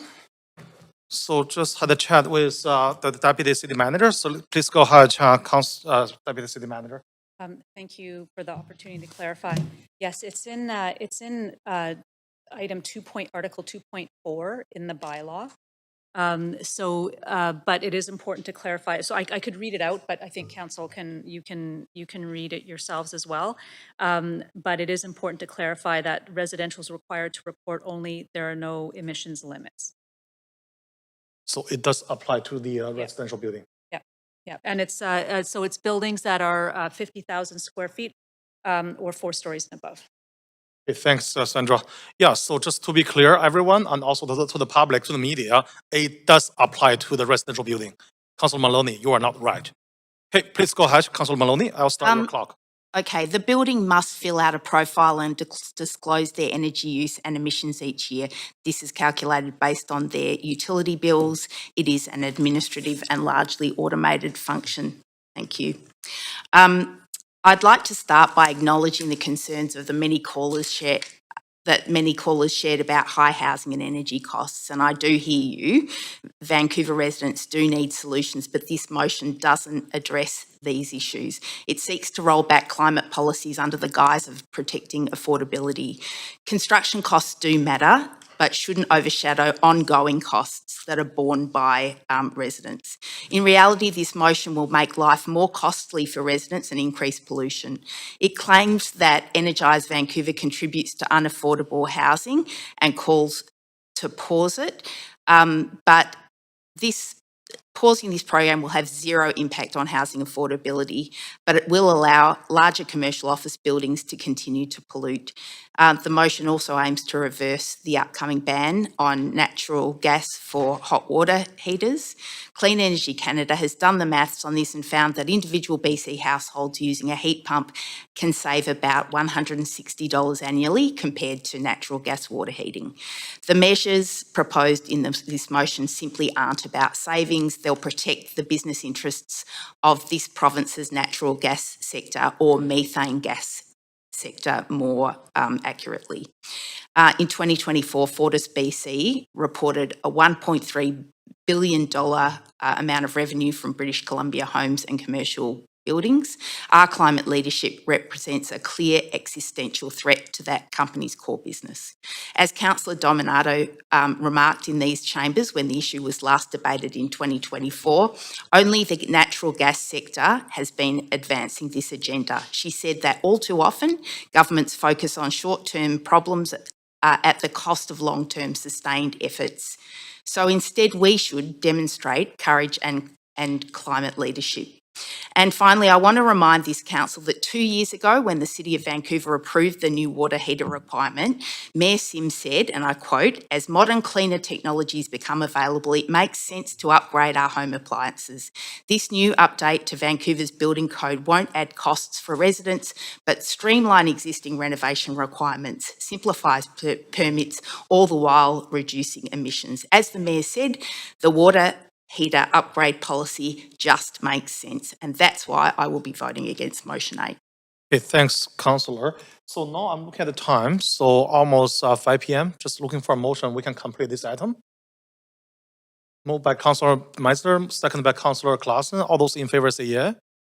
Opposed say nay. Okay, so we're going to complete this item before taking the break. All right, so Councillor Meisner, please go ahead. Yeah, thanks. I think this has been a very robust and important discussion, and appreciate all the speakers on both sides, as well as comments thus far from my colleagues. In my comments, I'd like to focus on a specific part of this motion, and that's the rationale for aligning the Vancouver Building Bylaw with the BC Building Code. The BC Building Code is a modern and robust code which is used successfully throughout municipalities across the province and is based on the National Building Code of Canada. It is designed with sustainability and climate at its core, and in fact, it's considered one of the most sustainably focused building codes in North America. The fact is that the City of Vancouver is the only municipality in British Columbia with its own building code, and that adds costs and complexity for builders. Builders constructing homes in Burnaby and Vancouver, for example, which are many developers operating in both cities, have to follow two different building codes depending on what side of Boundary Road they're on. So the question is, should Vancouver-specific building code variations continue when they contribute to higher construction costs, longer approval timelines and multiple reviews, and additional redesign and consultant costs when we have a BC building code that is considered one of the most sustainable in North America? Every Vancouver-only requirement should be separately reviewed, interpreted, priced, and results in projects needing to be designed exclusively for Vancouver when projects being built across Boundary Road, for example, are following the BC Building Code. So I strongly believe it's time to align our building code with the provincial building code and ensure that homes can be delivered quickly and more affordably in the City of Vancouver. There is no doubt that having our own building code is adding cost and complexity to the delivery of new housing in Vancouver. This motion states that staff should be directed to bring forward amendments to eliminate or harmonize all provisions that add cost, delay, and complexity without a compelling local justification, and that any recommendation to retain a divergence from the BC Building Code must include a transparent justification, including cost impacts and a clear explanation of the public benefit achieved. And I think that this approach is transparent, it's responsible, and it will help improve the speed and affordability of new housing in the City of Vancouver, whether that's strata, whether that's rental, whether that's multiplexes. I think this makes a lot of sense, and it's high time that it happened. And for those reasons, I will be supporting the motion today. Thanks. Thanks, Councillor. So, Councillor Klassen, I'm going to pass the chair to you so I can provide some comments. Thanks. All right, yeah, also want to thank all the speakers. Also thanks my colleagues for this very robust debate. It help us clarify some of the wrong information. So also I want to support this motion brought forward by Mayor Sim. We all know Vancouver is the most expensive city in this country. It's probably one of the most expensive city on this planet. Families are struggling, young people are struggling, seniors are struggling. Even middle-income households increasingly feel pressed out of the city when they call home. When we talk about housing affordability, we often only focus on the land cost, interest rates, or supply. But we also need to look at honestly at the cost created by the government regulations, and whether they are helping or hurting our affordability in the city. We know that Vancouver's unique regulatory system is unnecessarily adding cost, delay, and complexity to the housing delivery. We have a responsibility to fix that. Vancouver is currently the only municipality in British Columbia which with its own standalone building code. That means builders, trades, architects, manufacturers, and housing providers often need to redesign and reconfigure projects specifically for Vancouver. It's just not necessary. And we also know that the province is expanding the natural gas industry. So I think the duplication comes with the cost. It can limit standardization. It can slow down approvals.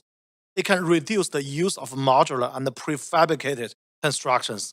Those are the new technology, the innovation we should do more in this city. And ultimately, those costs get passed on to the renters and home buyers. The motion does not say that every local regulation is wrong. It does not. The fact that the motion explicitly recognizes the importance of life safety measures and the consultation with Vancouver Fire Rescue Services, where local conditions may justify differences. What this motion says is that divergence from the provincial standard should have a clear evidence-based justification, not simply exists because of this is how Vancouver always do. I also think it is important that this motion examines Energize Vancouver through our affordability lens. Affordability, why people are so afraid of talking about affordability? There's nothing wrong talking about affordability.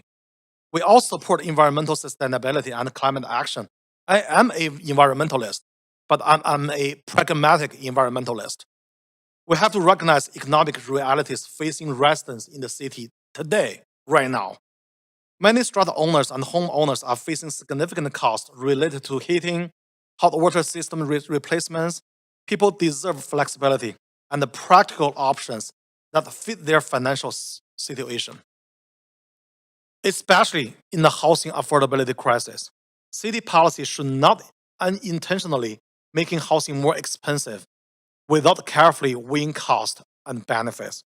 I also appreciate that this motion is focusing on the consultation with industry, nonprofit housing providers, engineering, architects, and manufacturers. The people actually delivering housing on the ground are often the best positioned to identify unnecessary barriers and inefficiencies. Colleagues, government at every level are talking about how we need to build more housing faster and more affordably. That means we must also be willing to examine ourselves and ask whether our municipal regulations are contributing to the problem. Good governance requires continuous review. Affordability requires pragmatism.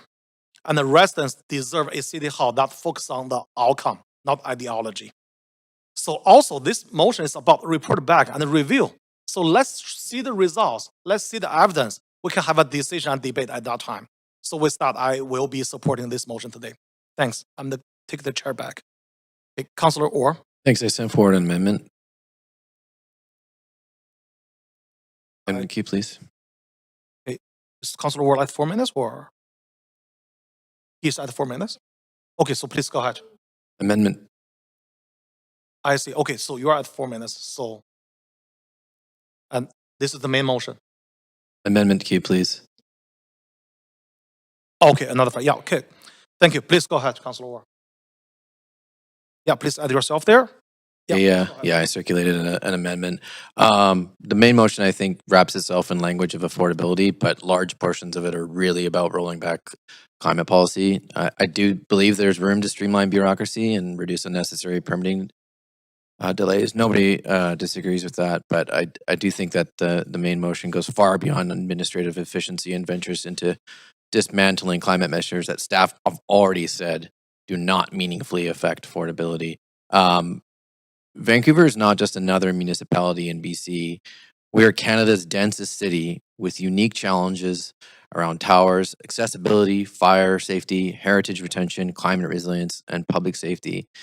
The suggestion that Vancouver should simply copy-paste the provincial code ignores the reality of governing a dense urban center. The Vancouver Building Bylaw exists for reasons. Stronger accessibility standards, stronger security measures, and stronger climate requirements are not bureaucratic accidents. So I just propose that we just align ourselves with our neighboring municipalities like Burnaby, New Westminster, and so forth. Okay, thanks, Councillor. All right, seeing no one else on the queue, so I'm going to take everyone to the voting panel. Please register a vote, Council. We are voting on Councillor Orr's amendment.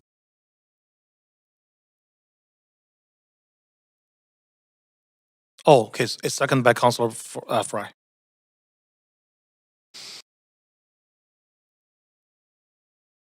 Councillor Corbian? Okay.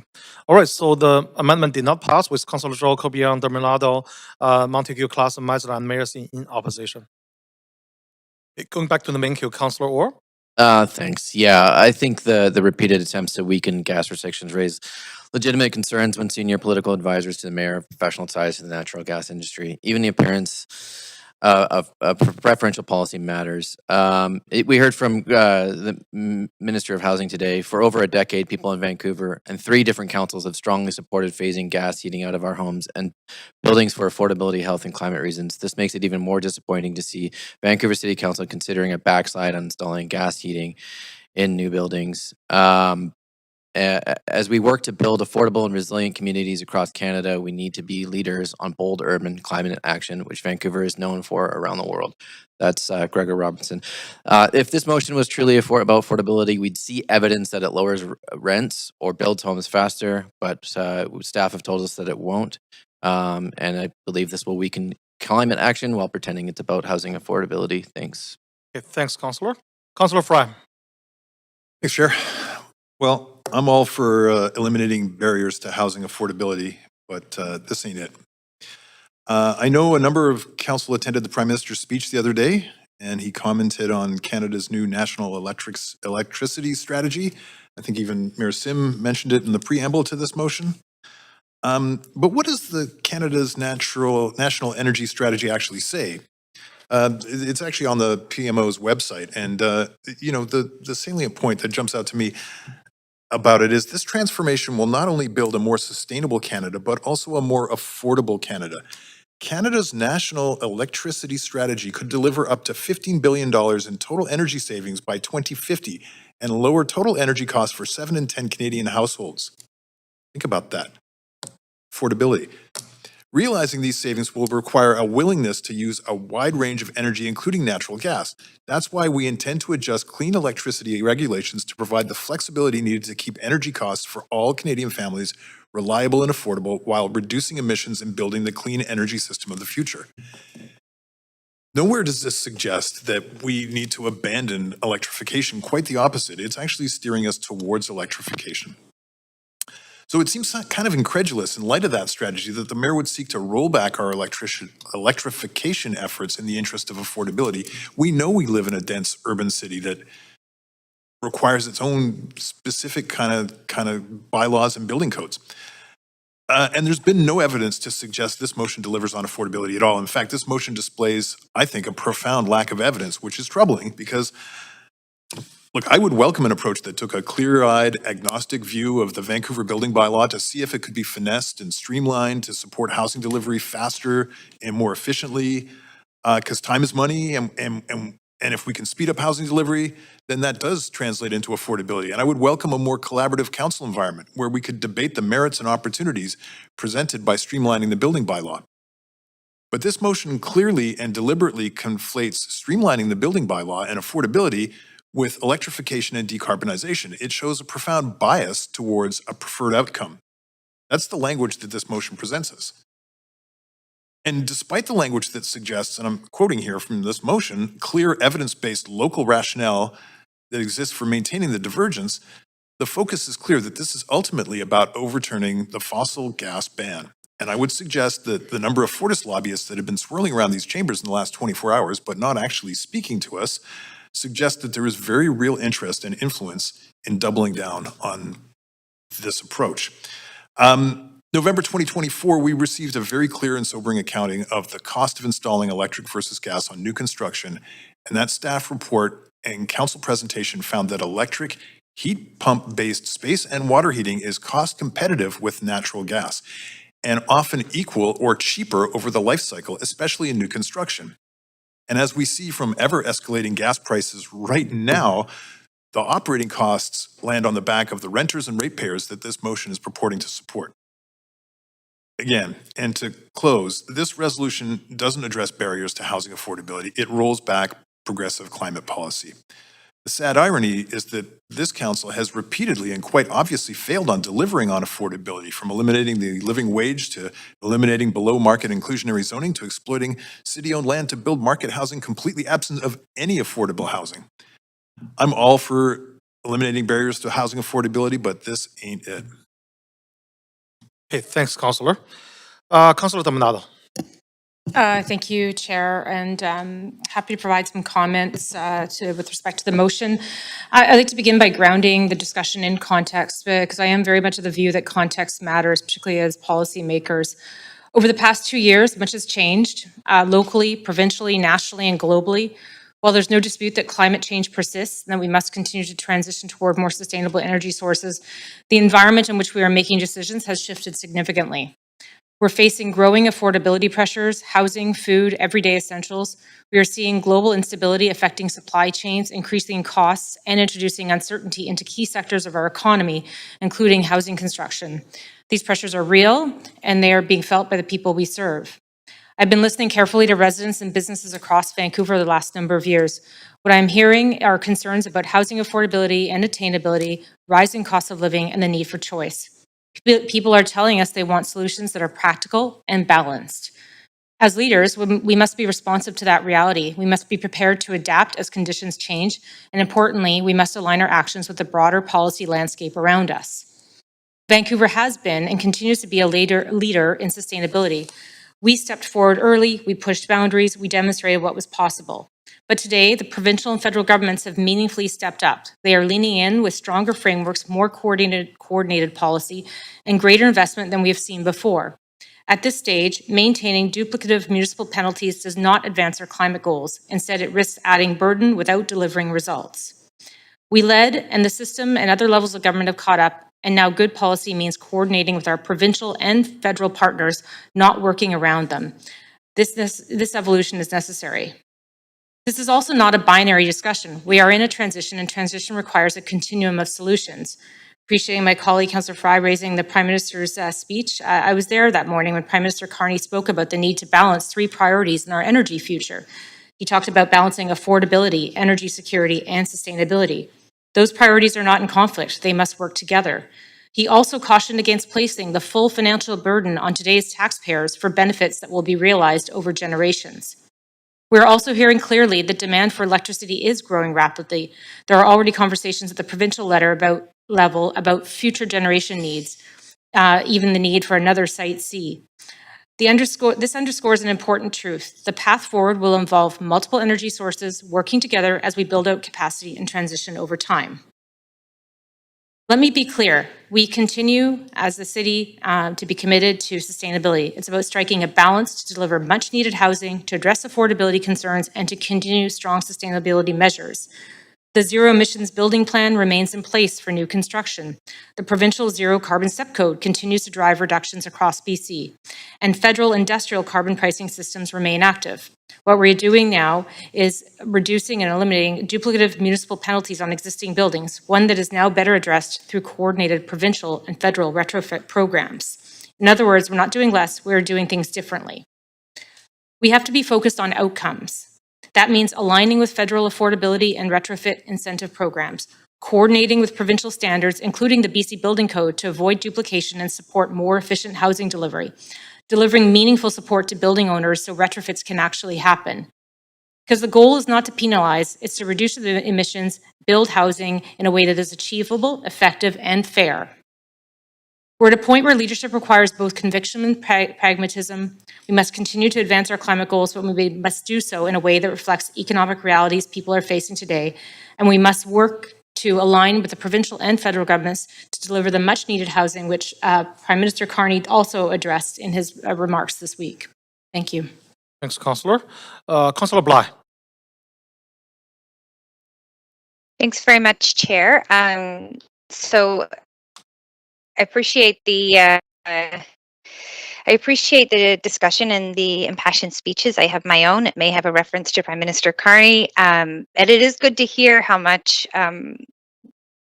there is a willingness to be working together. I think with all levels of government. I just think that it's an interpretation of what's being said that is where we're probably going to disagree. And so I'll share mine. I'm going to start by grounding us in this discussion really in that broader context that has been addressed or mentioned, which is around people struggling with affordability. And I agree, and I'm concerned about that too. And I think some colleagues have pointed out ways in which we can increase housing affordability and make it easier for people living in our city that have not been supported by the majority of this council over the last few years.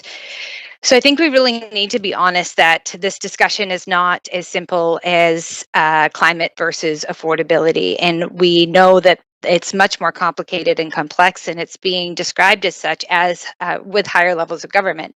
But we also know that the evidence from CMHC and Stats Canada is clear that the primary drivers of housing unaffordability in our region are land costs, limited supply, the regulatory complexity, and of course, delays in approvals, not modern energy standards on their own. And so we're focusing here where I wish we had focused on reducing some of the other affordability or unaffordability contributors over the last few years, which again, were not supported by a majority of this council.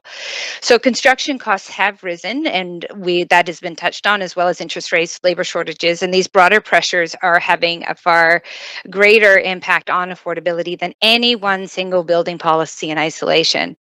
So at the same time, energy costs are part of affordability, as has been mentioned, and is part of the plan at the federal level with the new investments that we're hearing around the national electrification strategy. So residents care about their total monthly costs, not just upfront construction costs. In Vancouver's climate, energy efficient homes and technologies like heat pumps can help reduce operating costs over time. That has not changed in the past 2 years, not even close. So this should not be treated as binary conversation. We have to acknowledge the importance of stability, predictability, and coordination in housing policy. And what I hear from builders as much as anything is, can you stop changing the policies? Can you focus on simplifying and streamlining, not constantly shifting frameworks and creating additional uncertainty during a housing crisis? In that context, matters. So the province itself has acknowledged that there's important implementation questions surrounding the BC Energy Step Code and Zero Carbon Building Code. The Minister of Housing wrote to Mayor Sim requesting a pause while they undertake their analysis, which is happening real time right now and will be delivered in the fall. So to me, that signals that this is not an ideological debate. It's practical implementation discussion that even the province recognizes requires careful balance. So we have a unique position here to not work out of sync. If we're talking about working in sync with higher levels of government, why are we going to approve a motion that will have us work out of sync with the provincial government? So I also think it's important to recognize, as has been pointed out, that the Prime Minister has framed electrification not as a climate policy alone, but economic policy, industrial policy, and energy security policy.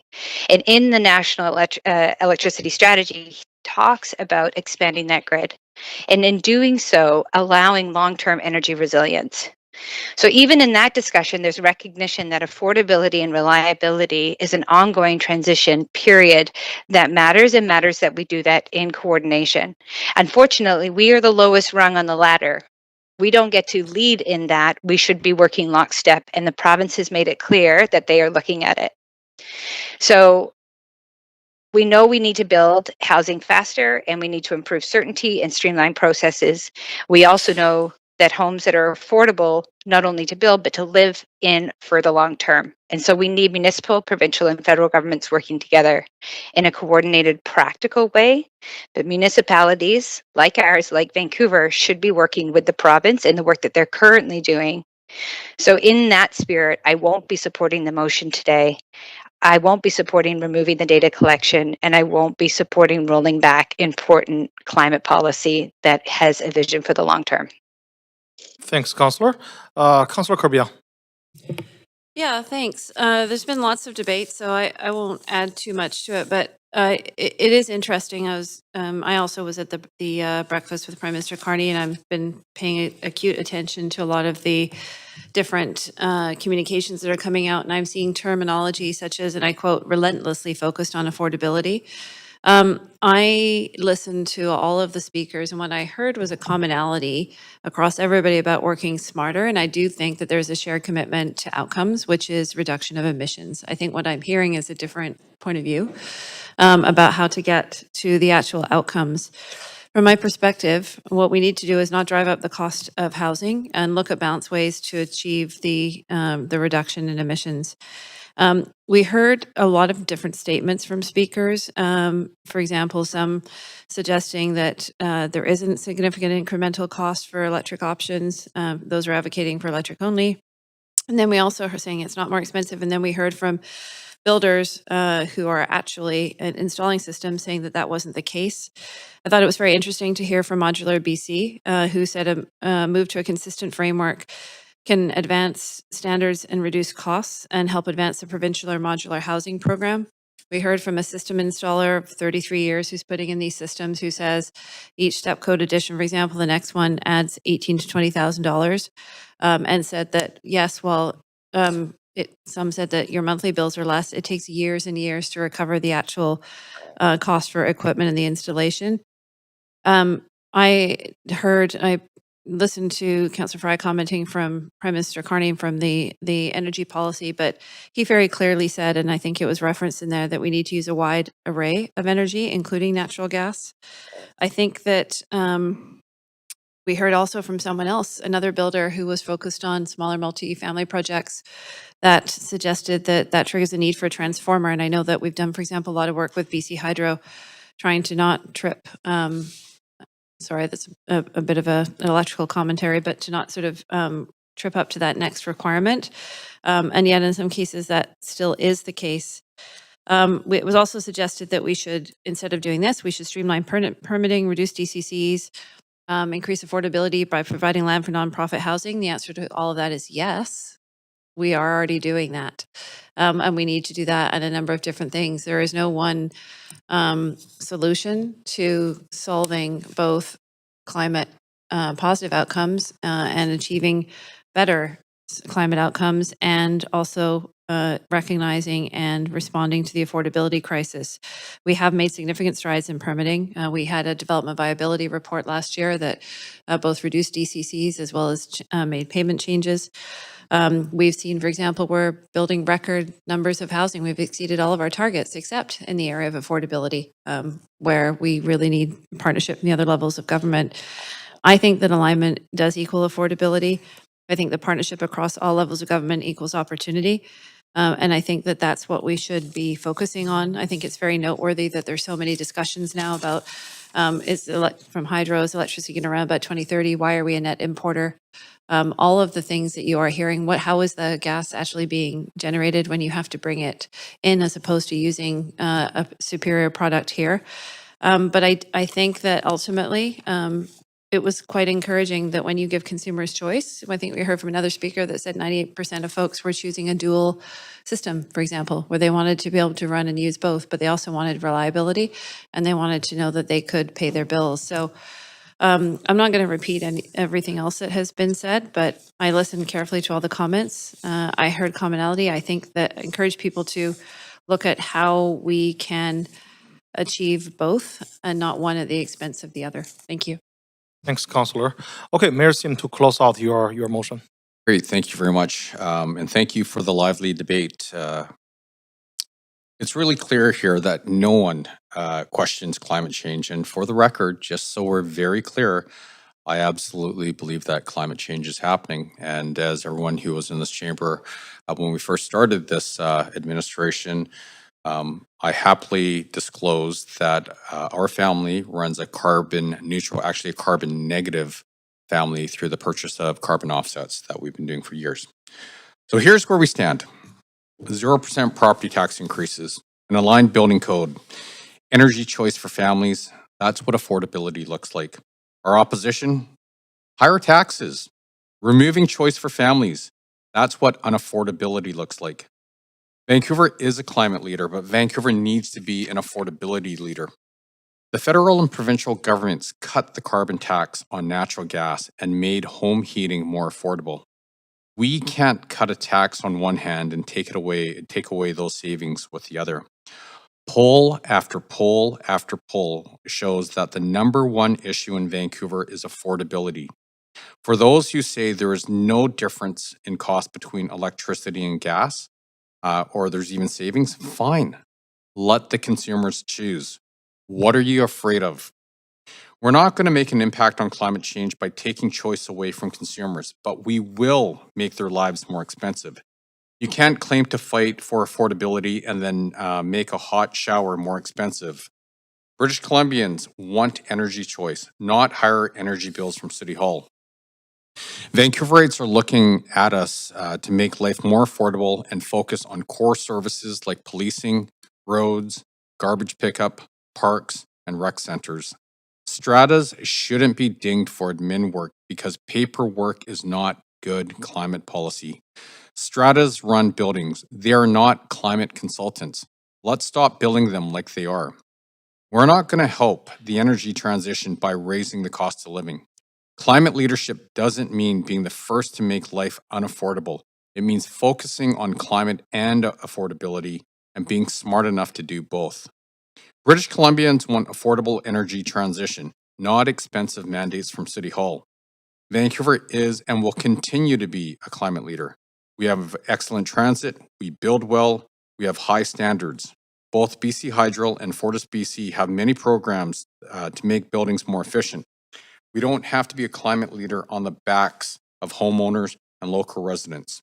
Now, I know a lot of people in this chamber, quoted Prime Minister Carney. Everyone who was at the Greater Vancouver Board of Trade. I can tell you, I was there as well. In fact, I sat at the same table as the Prime Minister, and I also had a conversation with him on stage. And so it's interesting to see the different perspectives quoted here. But what I can tell you is this, and we know this because it's out there. Prime Minister Carney and Premier Eby are strongly advocating for natural gas development. Why would we ship our gas to China but ban it in Vancouver?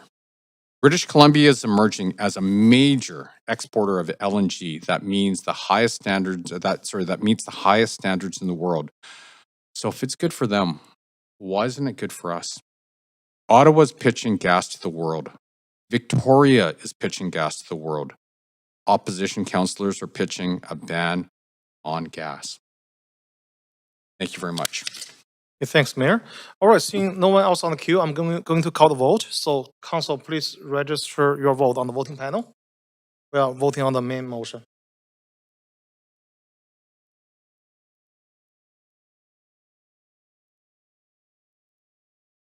Okay, the motion passed with Councilor Bly, Fry, Orr, and Maloney in opposition. That completes motion 8 on the agenda.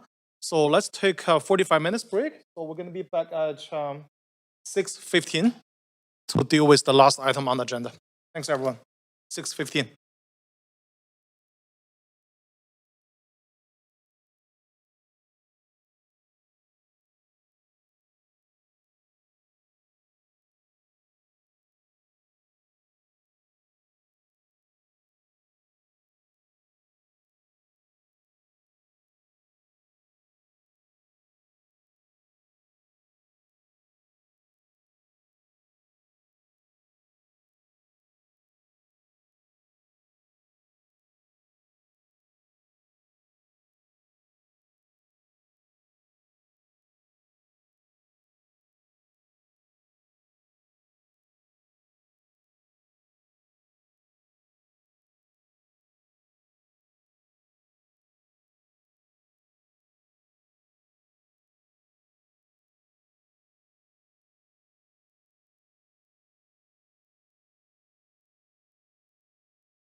Hey, Sonia, can you hear me?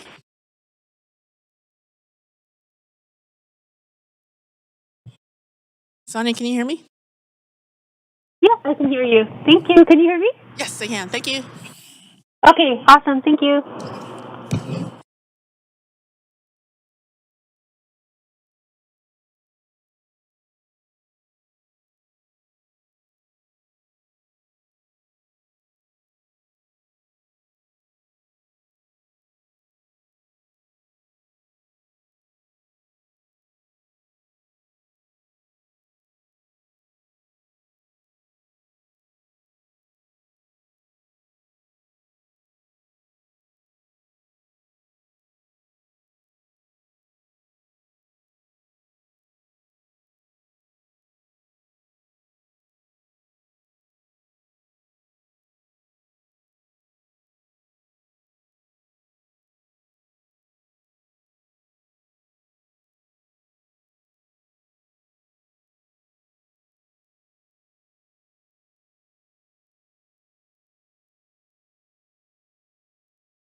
Good evening, everyone.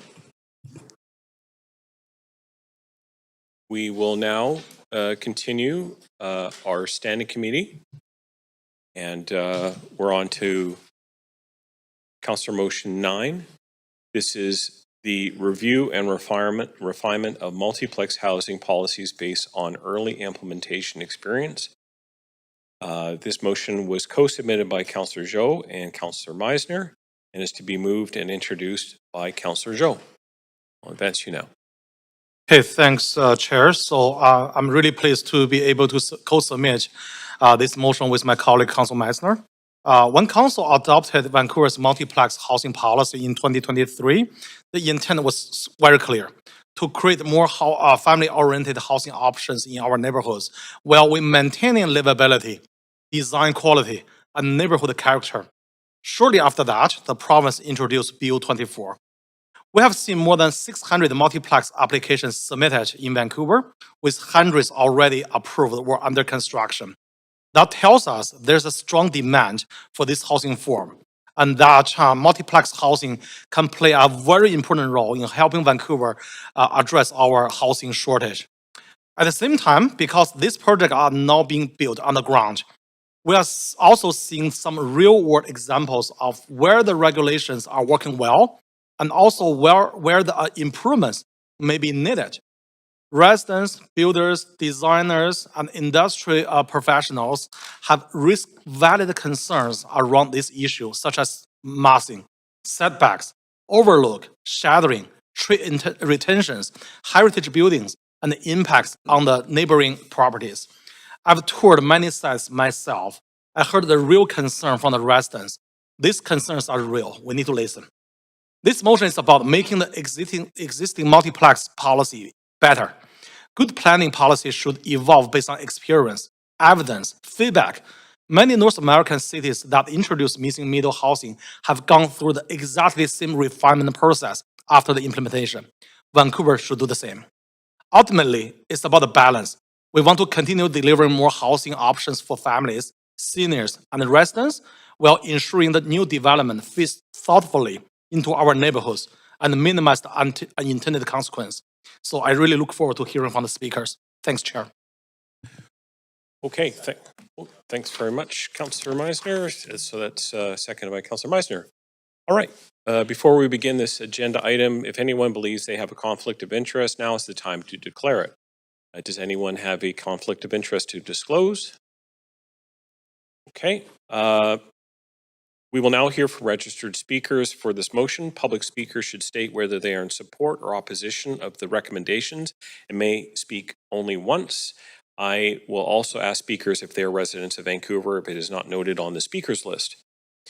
Our first public speaker is a representative speaker, Marissa Thomas. And so we just have you come to the podium, please. And could you just indicate the other two people that you have? They have called in. Yep, sorry. Yep, they've called in. Okay. Yes. Okay. They just have to identify themselves in the call. So. Yep. Okay, so can the three speakers on the phone, see the list here. I see. Oh, okay. Christine Allen. I'm here. There you go. Colette Badebancourt. Colette, are you there? Colette was having muting problems. She was texting us. Okay. Erica Grant, are you there? Oh. Colette's here. So that was Colette. Erica, are you there?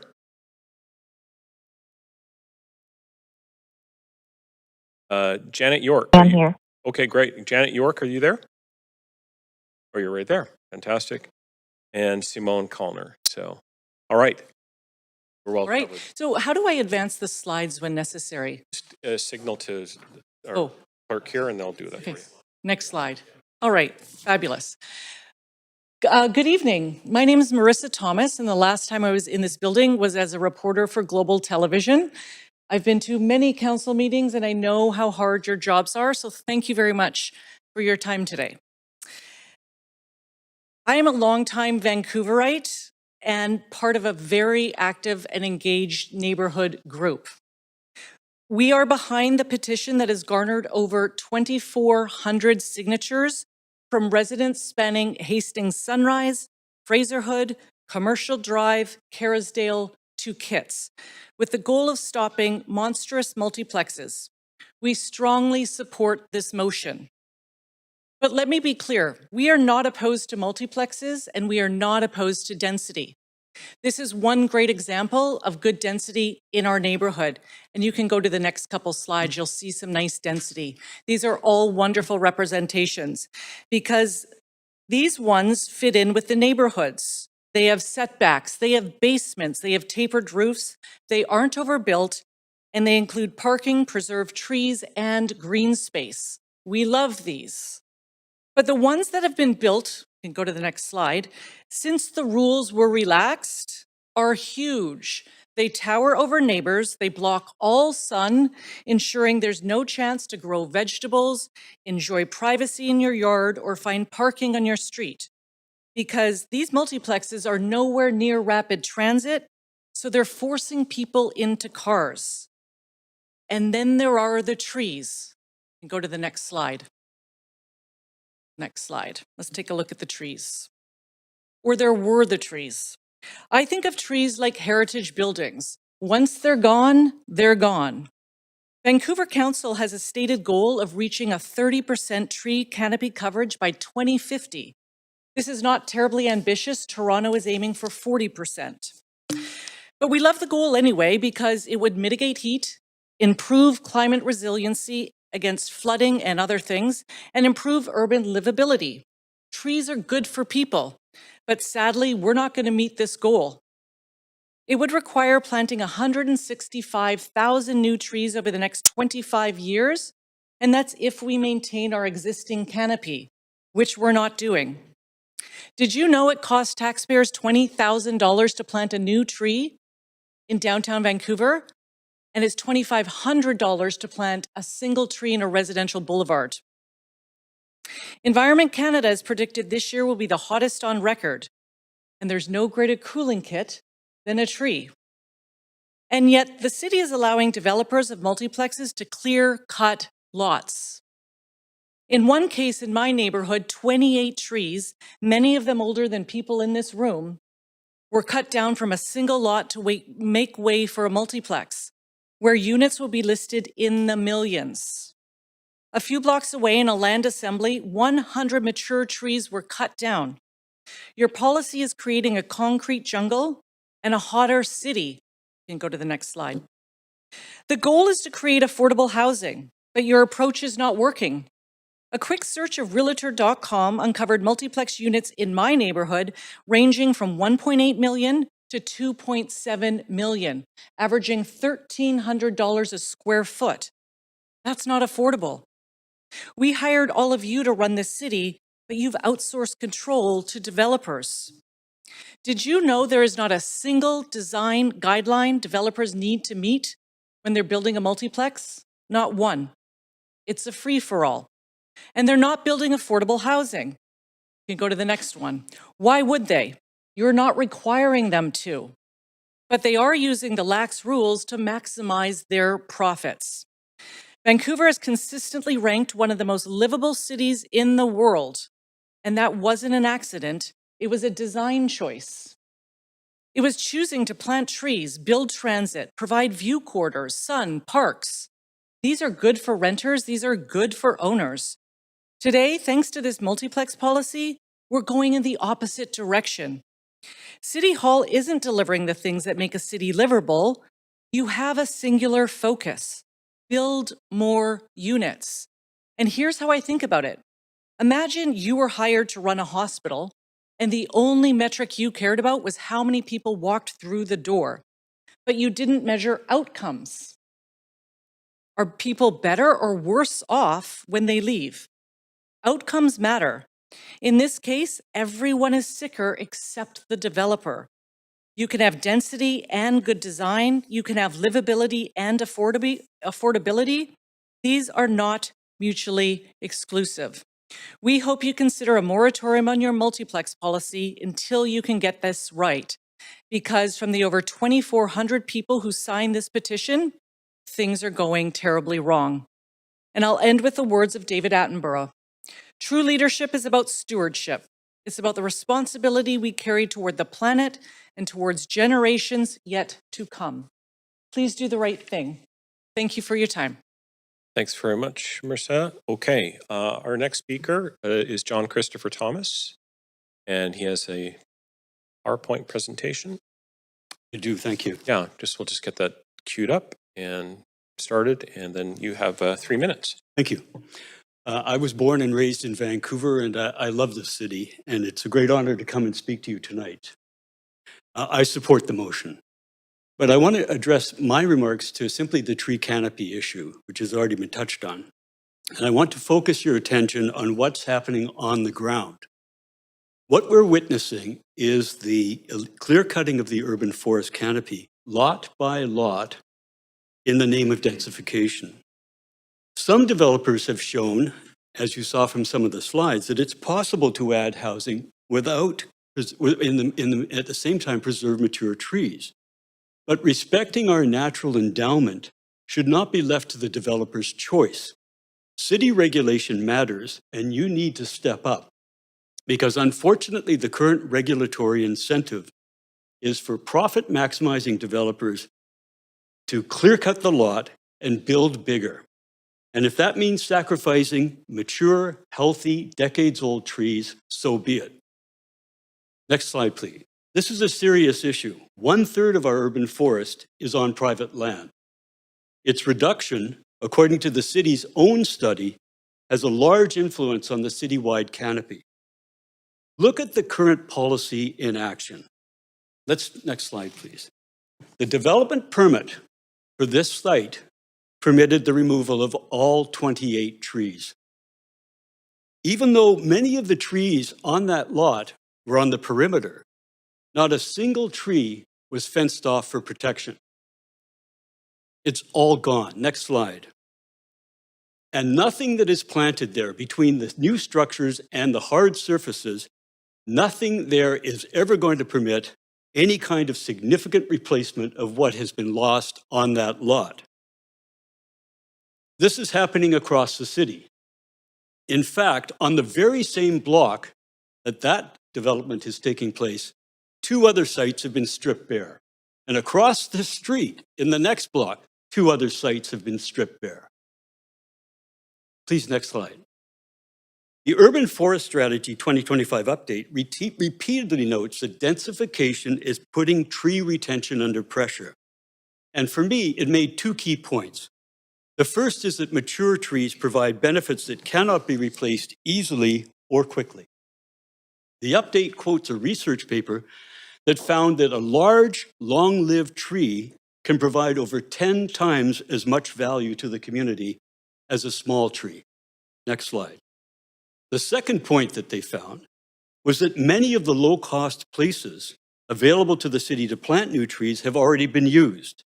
And the update says it will be more challenging and more expensive to replace. In other words, when we allow a mature tree to be cut down, the city takes on a bigger and more expensive burden to make up that loss. Just remind you about your time. Thank you. I support motion number 9. Thank you. Thank you very much. Our next speaker is Shell Johnson. Podium. Hello. Hi. Thank you for allowing me to speak this evening. I want to share a short story about a monster. Billed as affordable, although financing information points to a base price of $1.2 million for a lowly piece of it, not for the first-time buyer. A murderous monster, it eats trees and hedges and gardens. It covers entire city lots like a giant cement parking pad. Only it looms high over neighbors, swallowing their light, casting dark shadows. Nothing grows near a monster except money. And it's hungry. It wants to reproduce, eat more trees and gardens, chewing up beauty and spitting out bits of bees and butterflies, belching hummingbird feathers, devouring pollinators and whatever gets in its monstrous way. It traps heat. Monsters love heat as much as they hate nature. They're air conditioned, so what's the big deal about heat domes? They encourage flooding. The concrete jungle, the habitat of the monsters, can't soak up rainwater. But who doesn't love a rushing atmospheric river? Monsters don't care about tomorrow because they replicate as quickly as possible, creating a domino effect. Who wants to live next door to a monster? Another monster. Monsters don't care about the cycle of nature, the balance of life. They feed on a different cycle. Party leaders need donations from developers to get elected. Planners need projects to maintain growth. Construction bosses need contracts to keep money rolling in, staff employed, and political influence high. Monsters have handlers. Meanwhile, Vancouver, once fabled for its blue-green atmosphere, its graceful trees and gardens, the rise of North Shore mountains no longer viewed from corridors slammed shut, becomes a gray city. Killing heat in summer, flooding rains in winter, and ugly, as one would expect monsters to be. The end. Thanks very much. Our next speaker is. I support the motion. Speaker 4 is Anna Shojanya. Thank you. I appreciate the opportunity to speak to this motion. I too support the motion, and I echo the concerns that have been raised about the lack of design guidelines and the impact on the tree canopy of these clear cuts that are happening on multiplex lots that wouldn't be permitted on single-family home lots.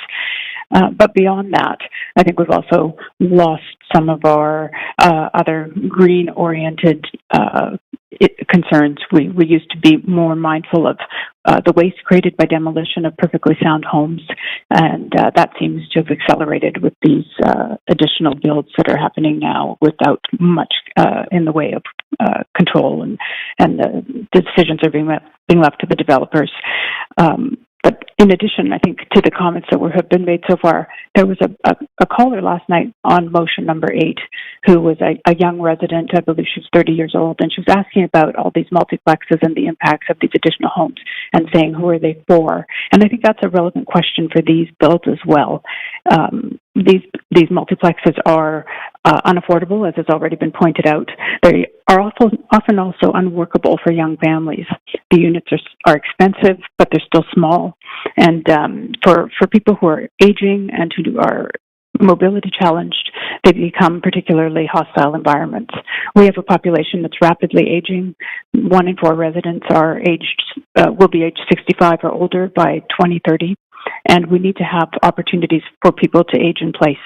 And multiplexes that are constructed in this fashion, often with small rooms and narrow stairwells, are not really optimized for people who have challenges in accessing these spaces. So we have to think more broadly about how we can make housing inclusive for people beyond the stereotypical purchaser who might be an able-bodied younger cohort. And in fact, our population, if we think of 10 years out, we're going to have a very significant challenge with people who won't be able to occupy these spaces potentially unless we rethink the access that we're enabling. So I think that also ties into the infrastructure as a whole. We've got various builds that are popping up in locations that don't have access to transit. They're not near rapid transit. They're not on the rapid transit 50-year plan. They're not near bus access. So what that's doing is creating additional density in areas that don't have existing infrastructure to support the increased density. So that puts more cars on the road and more CO2 into the atmosphere. I work in climate, and CO2 in the atmosphere is a problem that we're combating, but we're not making much headway. So by incorporating these kinds of challenges that result from additional density in places that require cars for people to access, we're actually not mitigating the problem, we're exacerbating it.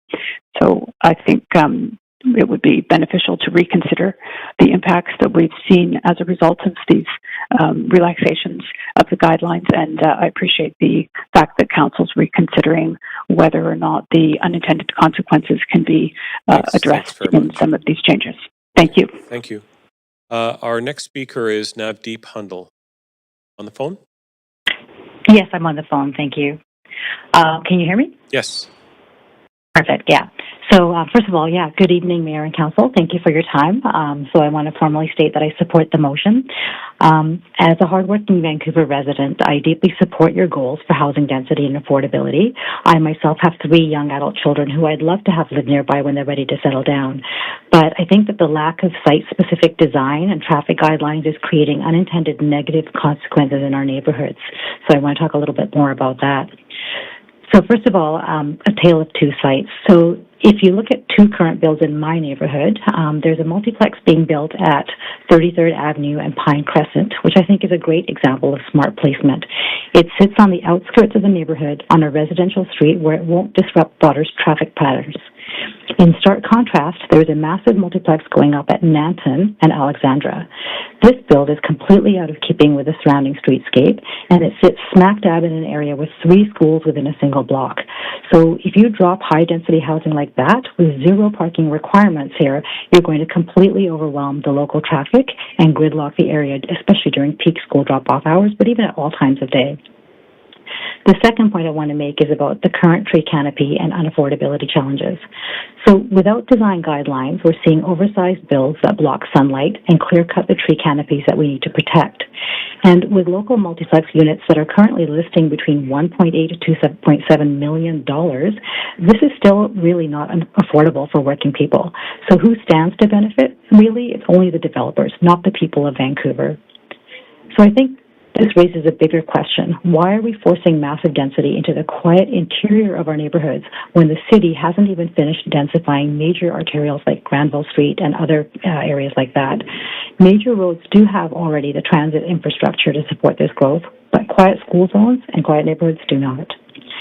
So finally, I think density and livability can absolutely go hand in hand, but I think that placement matters. So I'm kindly asking Council to enact a temporary moratorium on this multiplex policy, re-establish smart design guidelines, protect our tree canopy, and ensure that density goes where it actually fits. Thank you.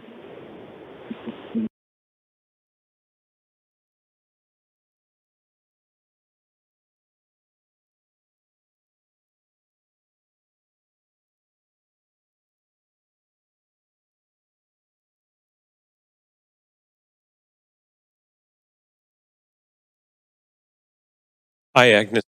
Are you there? Yes, I'm here. Go right ahead. Can you hear me? You bet. You've got 3 minutes.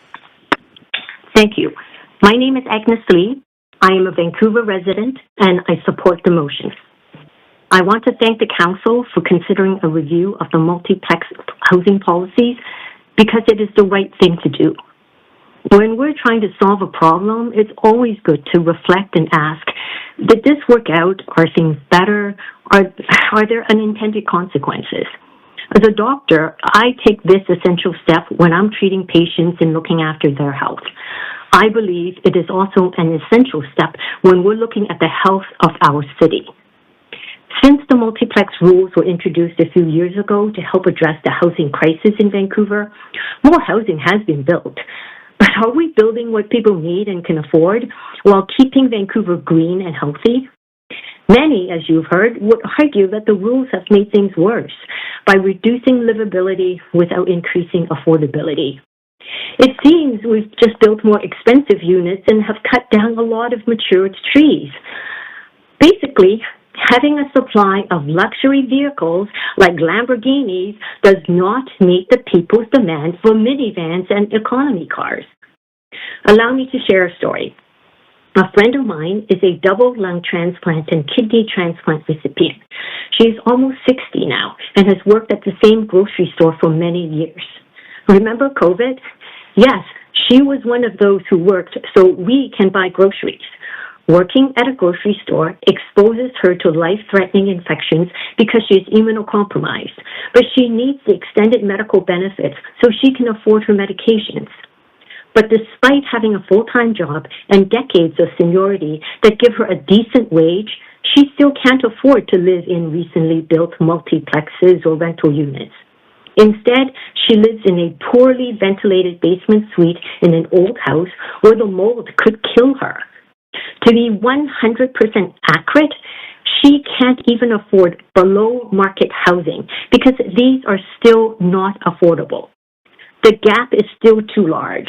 That is the case for many, many working people who are working to keep us safe, like nurses and paramedics, working to keep the city's lights on, like hotel workers and servers, working to care for our children and our seniors, such as caregivers, care aides, and social workers. These people are our family, our friends, and our neighbors. Reviewing the multiplex policies is the right thing to do, and revising it to ensure that it offers meaningful housing solutions that are affordable and livable is the decent thing to do. Let us grow our city in a healthy and positive way. Thank you very much. Thanks very much. So Speaker 7 is Robert Marsh. Welcome. Thank you. My name is Rob Marsh, and I am a resident of Vancouver, and I support the motion. Require good information and trust. This motion is about obtaining the information needed to evaluate the effectiveness of the multiplex policy and about building the two-way trust between voters and elected officials that is needed for effective policy results. Housing supply matters because affordable housing matters. So we need to know whether the existing policy actually advances that goal, and we need to know whether there are any negative effects that need to be mitigated. More specifically, we need to know, are the multiplex units being built affordable? Who is buying them? Are they the kind of housing that people need and want? If they are themselves unaffordable, is there any evidence of a trickle-down effect with the buyers moving from affordable homes that are then available to others? Are homes being built under the policy having negative side effects like the unnecessary destruction of mature trees? Are the new structures contextually suitable for the neighborhood? You've already heard what the answers to those questions might be, but this motion is about systematically gathering the evidence to fully evaluate questions like these and thus the policy's success. Furthermore, this motion is about listening to the experience and knowledge of Vancouver voters, who really are the ones closest to the impact of every policy. Only by showing that you trust the voters enough to listen to their concerns and to care about the other evidence available can you improve the voters' trust in you. And without that trust, it's hard to solve any of the problems facing the city, especially when the problems are complex and potentially divisive. A post-implementation review of the multiplex policy and its consequences is just responsible planning. The motion is not about being anti-multiplex or anti-housing or anti-anything. It's about being pro-affordability and pro-livability, but making sure that the goals are actually achieved in the real world and adjusting policy as necessary to reach them. Gathering and understanding the facts to determine whether a policy is working as intended is not an unnecessary expense. It's not an indulgent luxury. It's a basic requirement of making and implementing effective policy and avoiding wasted resources and unintended consequences. Only with the best information possible is there any real hope of success. And ignoring evidence that is now waiting to be collected post-implementation would be policy malpractice. By voting in favor of this motion, you take an important step toward understanding whether progress toward affordability is really being made, whether the livability of our wonderful city is being preserved and enhanced or instead sacrificed for no purpose, and towards enhancing the crucial trust between voter and elected officials. Don't fear the data. Please vote in favor of the motion. Thank you. Yep, thank you for coming in. Our next speaker is Karina Taylor on the phone. Karina, are you there? Speaker 8 is not on the line. Okay. Speaker 9 is Cam Shoshanya. Hello? Hi, go right ahead, Cam. Hi. Thank you very much. My name is Kam Shojania. I'm a Vancouver rheumatologist and a resident of the City of Vancouver. I'm speaking in support of Motion 9 as a review of the 2023 R1-1 zoning framework. I care for many Vancouver patients with rheumatoid arthritis, lupus, osteoarthritis, and other chronic conditions that limit mobility and make stairs, long walking distances, and constrained access difficult to manage safely. At 3 years, it's reasonable now to review whether this policy is delivering the outcomes it was intended to achieve in real life. From a clinical perspective, I'm concerned that multiplex forms built under the current framework may create barriers both for mobility-limited neighbors and for the same residents who hope to age in place or downsize within their own communities. Public summaries of the current framework describe multiplex developments as allowing roughly 3 to 8 homes on a lot with up to 3 stories. And this raises legitimate questions about stairs, physical circulation, accessibility, and parking in day-to-day use. I would ask Council to think about an older woman living alone in a small cottage-style house. She may depend on a tenant for income, rely on her garden for activity and mental well-being, and need to park directly in front of her home because arthritis or spinal disease make longer walks painful or unsafe. If the lot next door is redeveloped into a monster multiplex, she may experience a darker outdoor space, more competition for curb parking, more congestion, while the new homes created may themselves not be places she could realistically move into because of the aforementioned stairs and limited accessibility. Again, this is not an argument against housing. It's an argument for evaluating whether the present implementation of R11 is producing homes that are truly usable for aging in place, and whether it is imposing disproportionate burdens on older residents and people with chronic disease or limited mobility. In medicine, we don't judge a treatment by its intention. We judge it by its real-world outcomes. Planning should be no different. A responsible review is not a rejection of housing policy. It's how good policy improves. I respectfully ask Council to support Motion 9 and to ensure that this review specifically examines accessibility, aging in place, neighbor livability, and the practical effects of parking lots for residents with limited mobility. Thank you. Very much. Okay, our next speaker, Speaker 10, is Raymer Grant.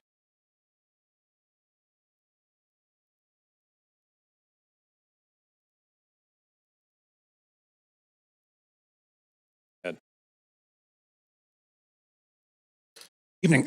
My name is Raymer Grant, and I've lived in Arbutus Ridge for many, many years. Thanks for the opportunity to speak to this motion.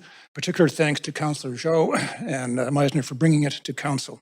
I strongly support the motion, as the current implementation of R11 zoning is falling short regarding affordability, environment, and neighborhood preservation.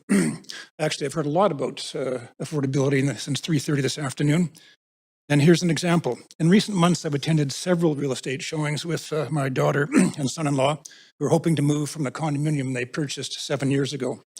They're focused on the area between Maine and Fraser, where the consistent price point for a newly constructed 1,500 square foot duplex or townhome is $2 million. My daughter and her husband are not typical first-time buyers. They're both age 40, they're well-established in their careers, but even with a $700,000 down payment, a $2 million price tag brings a mortgage requirement of $6,000 a month. $72,000 a year of after-tax income. In whose world is that affordable? Developers are not in the affordability business. Understandably, they're in business to make profits. And in Vancouver, their costs are high. It is government that must take the lead on affordability. Vancouver's been known as a green city. Just 5 years ago, during the process of building a new home, a friend was denied a permit to remove a single rotting tree from his land. Fortunately for him, an early snowfall brought it down. Things have changed. In our neighborhood, as you've heard, there are multiplex projects where even though R11 mandates some tree protection, the properties have been clear-cut. Bills 25 and 44 allow the construction of 3 or 4 homes on one standard lot. 5 or 6 unit multiplexes are intended for larger properties near public transit. But in May 2025, a report to Council regarding the distribution of 5 and 6 plexes showed no correlation with transit routes. Our city is made up of diverse neighborhoods with varying character, culture, topography, and architecture. Vancouverites understand the need for increased density if it's done properly. Duplexes, laneway homes, 3 and 4 unit multiplexes on 50-foot lots, these are changes that have been supported.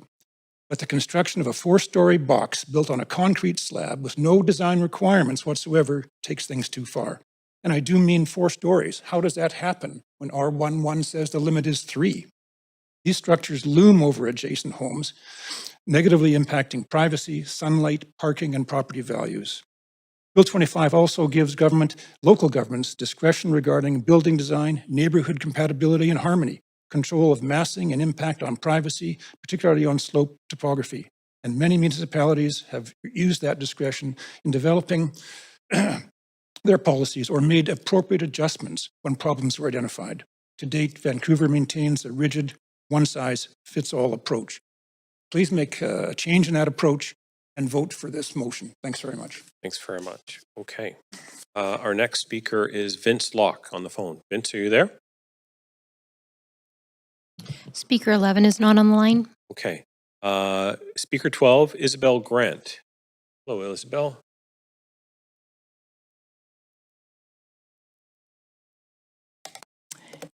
Hello, and thanks very much for the opportunity to speak. I am a resident of Vancouver, and I'm in support of this motion.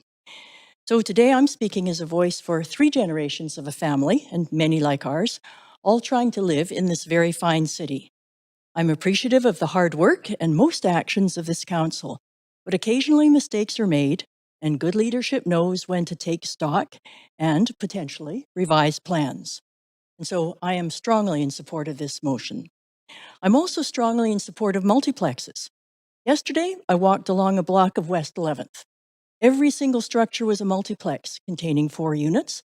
Every single one was a renovation or replication of the traditional homes of the community. This city hall is surrounded by blocks and blocks of outstanding multiplexes. However, these projects were all completed before the 2023 changes to design regulations. So the first issue, the 2023 efforts to improve efficiency. Well, efficiency is music to all of our ears, but the one plan fits all approach to approving building applications initially seemed promising until neighborhoods across the city began to see and feel the outcomes. It quickly became apparent that some of the resulting building projects were lacking in some core civic values: respect for neighbors, family needs, topography, and the natural environment. While the province suggested 3 to 4 units, and especially along transit corridors, the Vancouver implementation now results in, almost always, 6 micro units, often far from transit and with not even remotely sufficient parking. This neither works for the new occupants nor for the neighboring homes. 1/3 of the Vancouver population are families with children. These children need to be dropped off at daycares, need to get to after-school activities, and this will continue to happen by car. Please think realistically about this. Additionally, the concession to developers to not build basements has resulted in the greatest lack of fit of multiplexes with the community. There are many good reasons to bring back partially below-grade units in the design requirements. Now, the second issue of affordability has already been spoken to well, but I do want to add a couple of things. Of those units that I was admiring on 11th Avenue, every one of them is valued at between $2 and $2.7 million. Noted researchers are telling us that while Vancouver has built more new dwellings than any other North American center city, no improvement in affordability has been made nor will be made. They also tell us that the only way affordability can be achieved is through the use of parcels of existing publicly owned land. So, start taking the bold steps necessary to address this issue of affordability. Start planning the use, well, you probably already are, but of these publicly owned parcels of land for mixed income development. And stop promoting multiplexes and towers as the answer for broad affordability. And you don't need to look any further than the original False Creek for an excellent example. Please revisit it. And very quickly, the third issue I want to You're touch on actually is well over your timeline. time right now, I'm afraid. Okay, timeline, please set some dates to your review, because otherwise we risk being skeptical about it ever really coming to conclusion. Thanks very much. Thanks for your attention. Okay, thank you. We've got a lot of folks ready to speak tonight. So our next speaker is 13, Sean McEwen on the phone. Sean? Yeah, thanks very much. As a longtime Vancouver resident, I welcome and support the city pursuing a basic redirection to the Multiplex program to achieve better urban design and more neighborly outcomes. But I suggest that better than reviewing best practices in other cities and jurisdictions, Council directs staff to review previous neighborhood plans and zoning to glean how previous regulations and guidelines would assist neighborhood-specific approaches to best practices for multiplexes for that part of the city. Unfortunately, in my opinion, this council jettisoned years of successful community planning experience when you canceled previous work by neighborhoods and planning staff in all neighborhoods across the city. So I say, please don't continue to ignore past inputs from citizens in planning for neighborliness when you review how new multiplex built form is impacting our neighborhoods. Don't think that we're starting from scratch. Vancouver citizens have done a lot of work in the past and done a lot of thinking about how to best shape our city and serve its citizenry. Thanks so much. Thanks very much. Okay, our next speaker in person is Sam Feldman.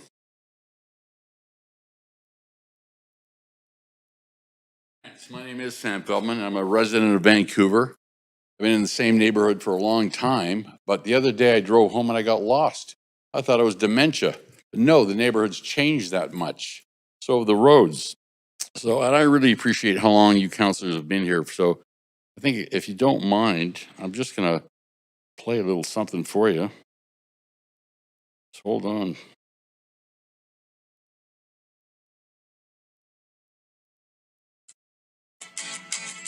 Ever heard the song? Yeah, you have.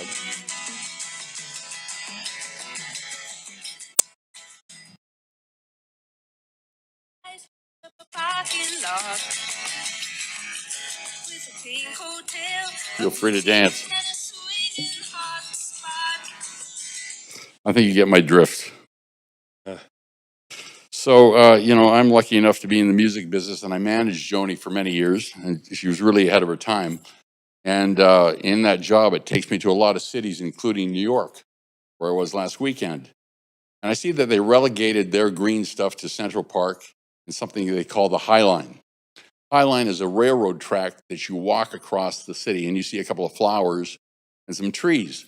They're really proud of it. We have this on every block in Vancouver. Okay, I don't think we should screw it up.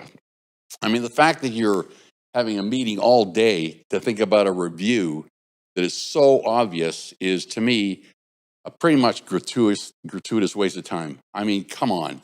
Who wouldn't want a review? What's the downside? What's the negative? I've watched this city change dramatically. You all have. I'm absolutely in favor of Bill 9, and you must. And if you have 1 inch of truth in you, you will pass that. Thank you. Thanks, Sam. I think maybe Joni might get some royalties because it's running on YouTube. Oh, okay. Awesome. Speaker 16 is Elaine Stevens.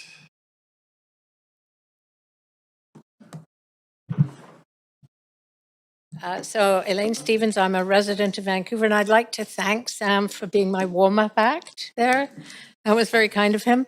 My focus is actually the trees. I was on the stewardship group for Southeast Falls Creek many years ago when you were developing the Olympic Village, as was Sean McEwen, which is where I met him. And what was interesting about that was the insistence that we provided and developed a really well-landscaped facility, and with that we put rooftop gardens in, and it was incredibly successful. And if you look at that, and if you look at some of the other projects that have been done in the past, where they used to have the old Molson's Brewery at 12th, and that was all done. All of these things feed into Vancouver being regarded as one of the greenest cities. And that's something that we, I know, are all incredibly proud of. If you look at the map of where the trees are in the city, you'll see that more than 40% of them are on the west side of the city, and the least number of trees are in Strathcona, which only has 9%. I'm sure you're all aware of that. And one of the things that needs to be balanced out is to increase the number of trees on the east side of the city. But you do not do that by cutting down the trees on the west side. And that is what's happening. And it's happening at an absolutely frightening rate. It's really scary how many trees are coming down. I cannot reinforce that enough, and I would love you all to get out there and have a look at how many trees are coming down.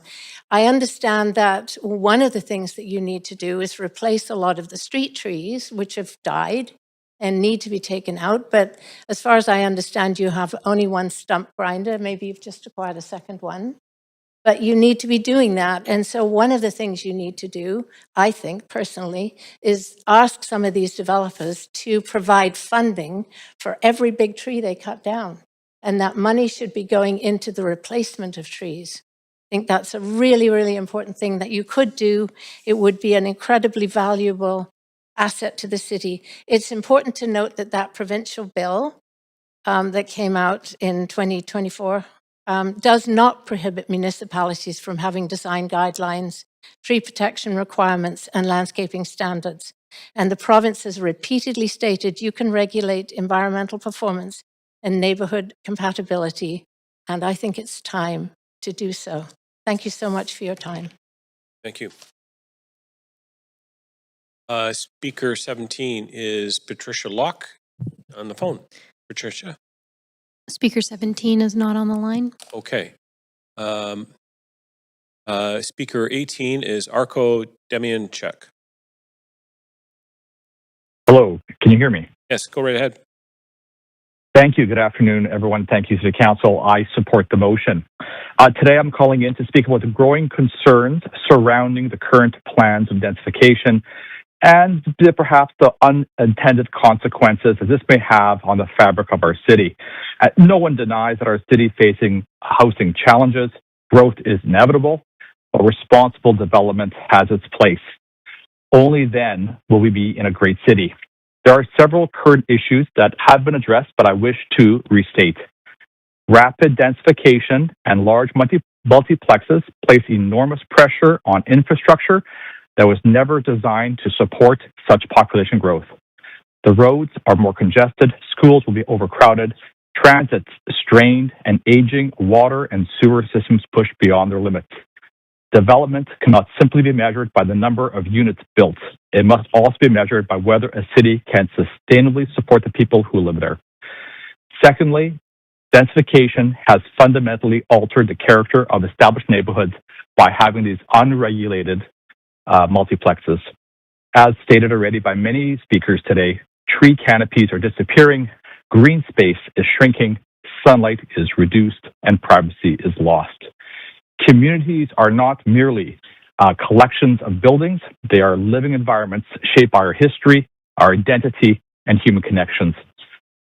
Thirdly, increased density brings unavoidable traffic and parking challenges, and in many areas, public transit infrastructure has not developed adequately, and we need to control this. Fourth, we cannot ignore the issue of displacement.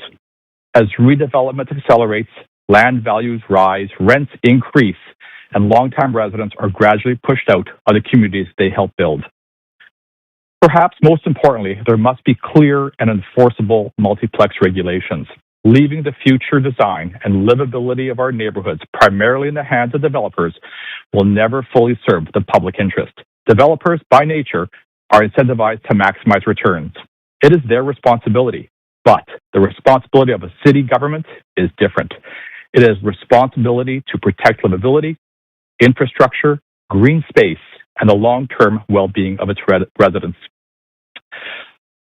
In conclusion, growth without balance is not progress. The city's success should not be measured by how many buildings rise up in the skyline, but whether the people who live beneath that skyline can continue to enjoy a high quality of life, a sense of community. Densification must serve its residents, not just development targets, financial interests, or political ambition.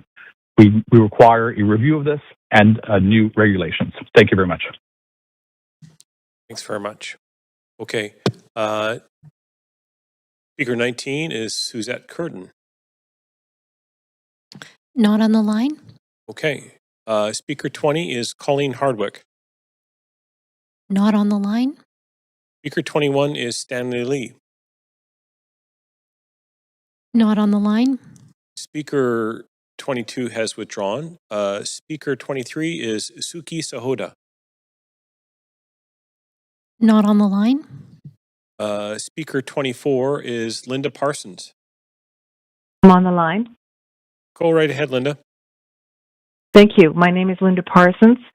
I've been a resident of Vancouver for over 45 years, and I strongly support this motion. I love this city, and I echo the comments of the speakers before me, especially Sam Feldman. Thank you. My main concerns are loss of tree canopy, fit with neighborhoods, height restrictions, privacy, and affordability. Let's review these guidelines and get multiplexes right and preserve the jewel that is Vancouver. Thank you so much for your time. Thank you. Okay. Speaker 25 has withdrawn. Speaker 26, Xiumin Ho.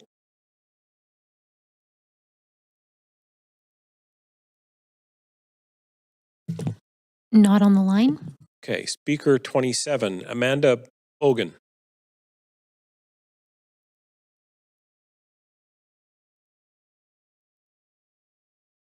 We're just checking with the back. Just one moment. Yep. We just got word that Speaker 27 has withdrawn. Okay. Speaker 28 is Ann Lee.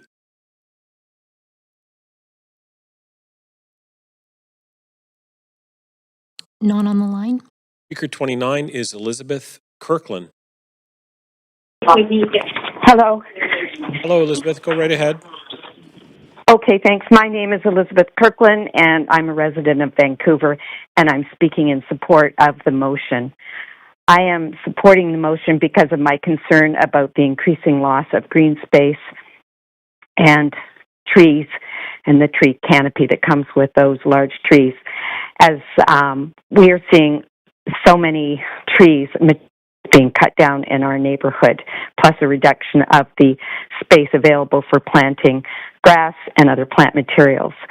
Mature trees are a free source of carbon capture, plus they provide much needed shade protection. Any new trees that are being planted now will require decades of growth to provide the same benefit of the trees that are currently being cut down. In 2020, the City of Vancouver quietly dropped its claim of being the greenest city, and instead it adopted a climate emergency action plan. And according to the plan's most recent annual report, only one of the 6 big move targets that the plan had taken on were assessed to be likely to be met. 3 were rated as unlikely to be met. 2 remaining big moves were rated to be at risk, and the 6th big move was labeled as restored coasts and forests. The annual report says this goal is at risk because of securing adequate resources and resolving competing priorities for land use remain key barriers to reaching our city's carbon sequestration target. And we know that temperatures have already risen more than 1.2 degrees centigrade, and we're running close to the deadline of 2030 when things are, by the scientists, expecting us to reach a place of kind of no return. So I think we should all be extremely concerned that the City of Vancouver does not seem to be prioritizing the retention of mature trees and available green space. You've been elected to be leaders of our city, so please exercise your leadership capacity and closely review the impact on our environment of the multiplex housing policies. Thank you. Thanks very much. Okay, speaker 30 is Ruofan Wang. Not on the line. Speaker 31 has withdrawn. The speaker 32 is Jason Singer. No, not on the line. Okay, speaker 33 is Michael O'Shaughnessy. No, not on the line. Speaker 34 is Arkun Durmaz. Not on the line. Speaker 35 is Doug Buchanan. Not on the line. Speaker 36 is Joanne Locke. No. Okay, speaker 37 is Lydia McLean. Not on the line. And speaker 38 is Robert McLean.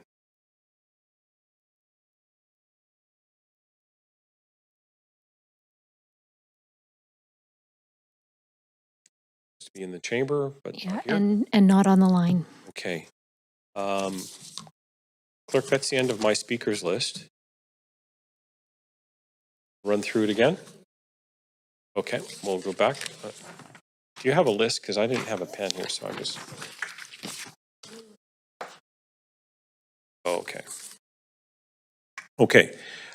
So speaker number 8, Karina Taylor, are you there?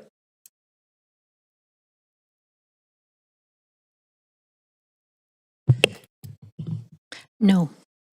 I gather speaker 11, Vince Locke, is out of the country. I just got a message about that, so he'll not be there. Not on the line. Okay. Just continuing. Speaker 17, Patricia Locke. No. Speaker 19, Suzette Curtin.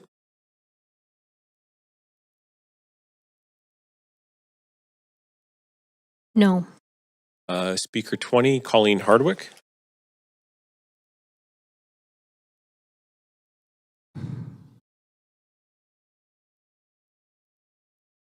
Just one moment. We're checking with the staff.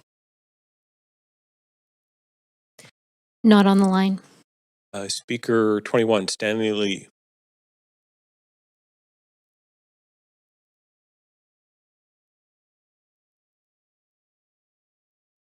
No, not on the line. Speaker 23, Suki Sahota.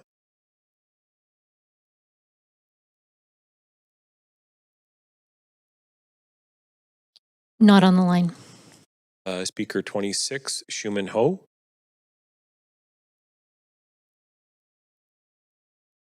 No. Speaker 28, Ann Lee.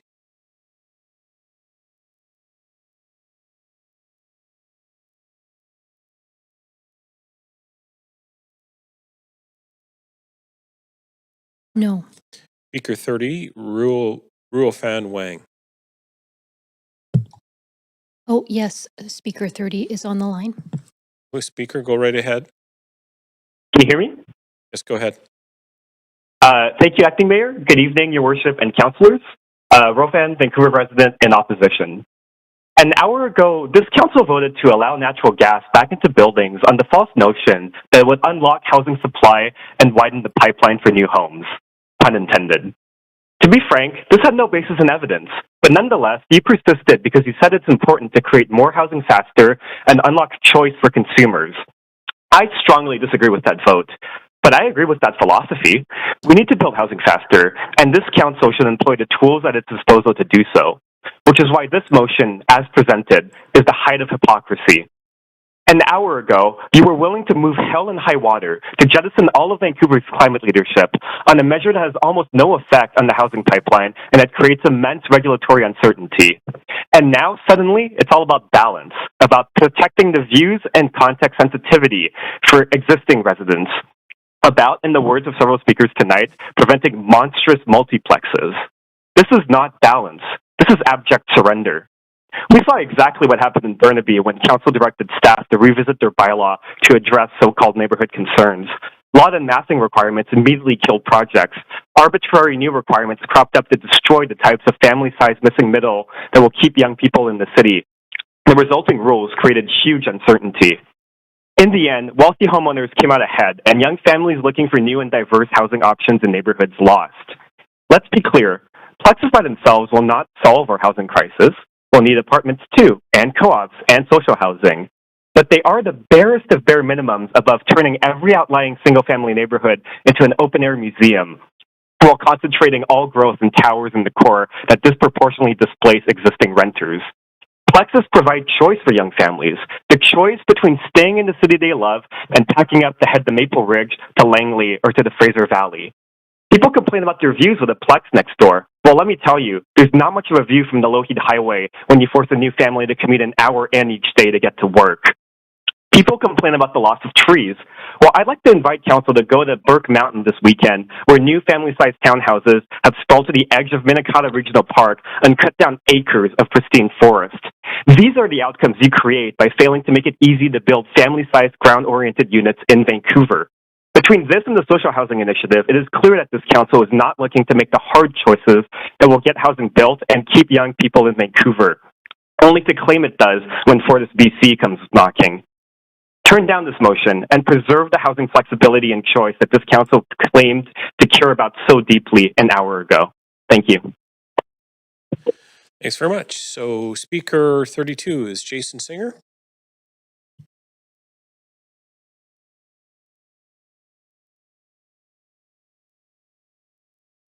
One moment, we're just getting an update from staff.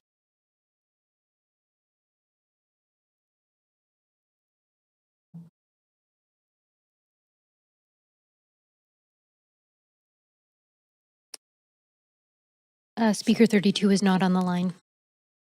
Speaker 33, Michael O'Shaughnessy.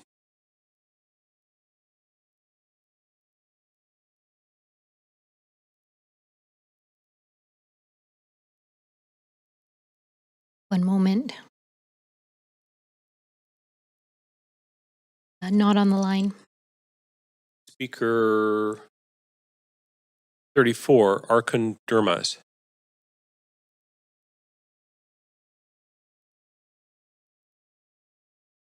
No. Speaker 35, Doug Buchanan.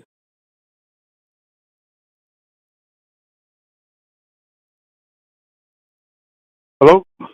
Hello, Doug. Go right ahead. You got 3 minutes. Hi. Okay, I'll be brief. I strongly support the motion. I was born in Vancouver, spent my life here, and I'm supportive of the idea of creating affordable housing, but I just think that the multiplex plan is more destroying neighborhoods and not contributing to the housing problem, and therefore I think it should be rethought and restructured. That's it. Thank you very much. Thank you very much. Speaker 36 is Joanne Locke. Not on the line. Speaker 37, Lydia McLean.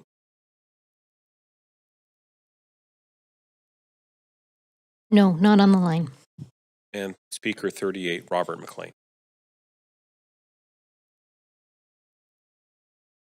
No, not on the line.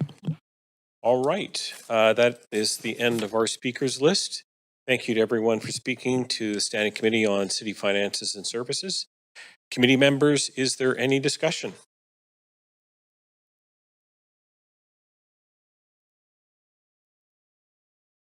Councillor Maloney.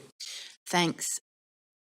I'm deeply concerned that families are increasingly being locked out of Vancouver, and I'm worried that this motion's similar to what Burnaby did, which has been described as a death blow for family-sized lane houses in Burnaby.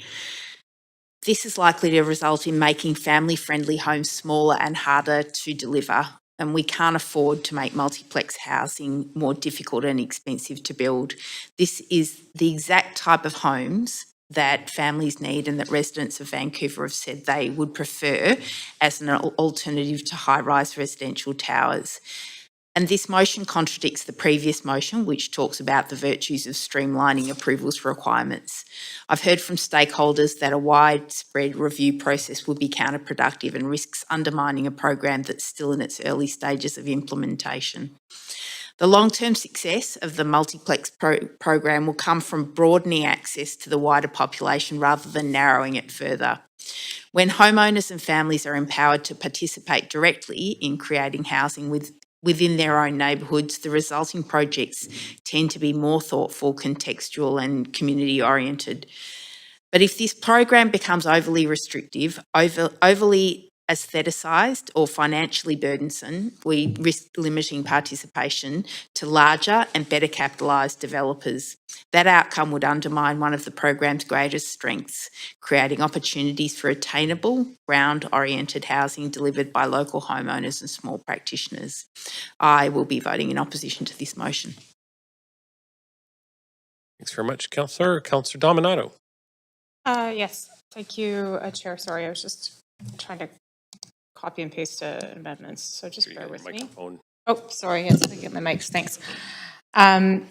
Give me a moment, I'm going to circulate an amendment.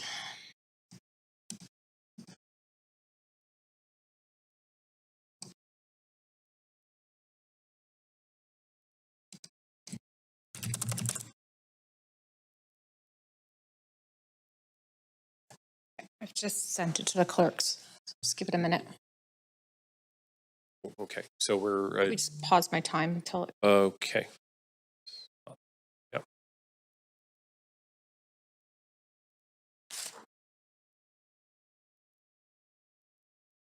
We're going to, and then bring it up on the screen too.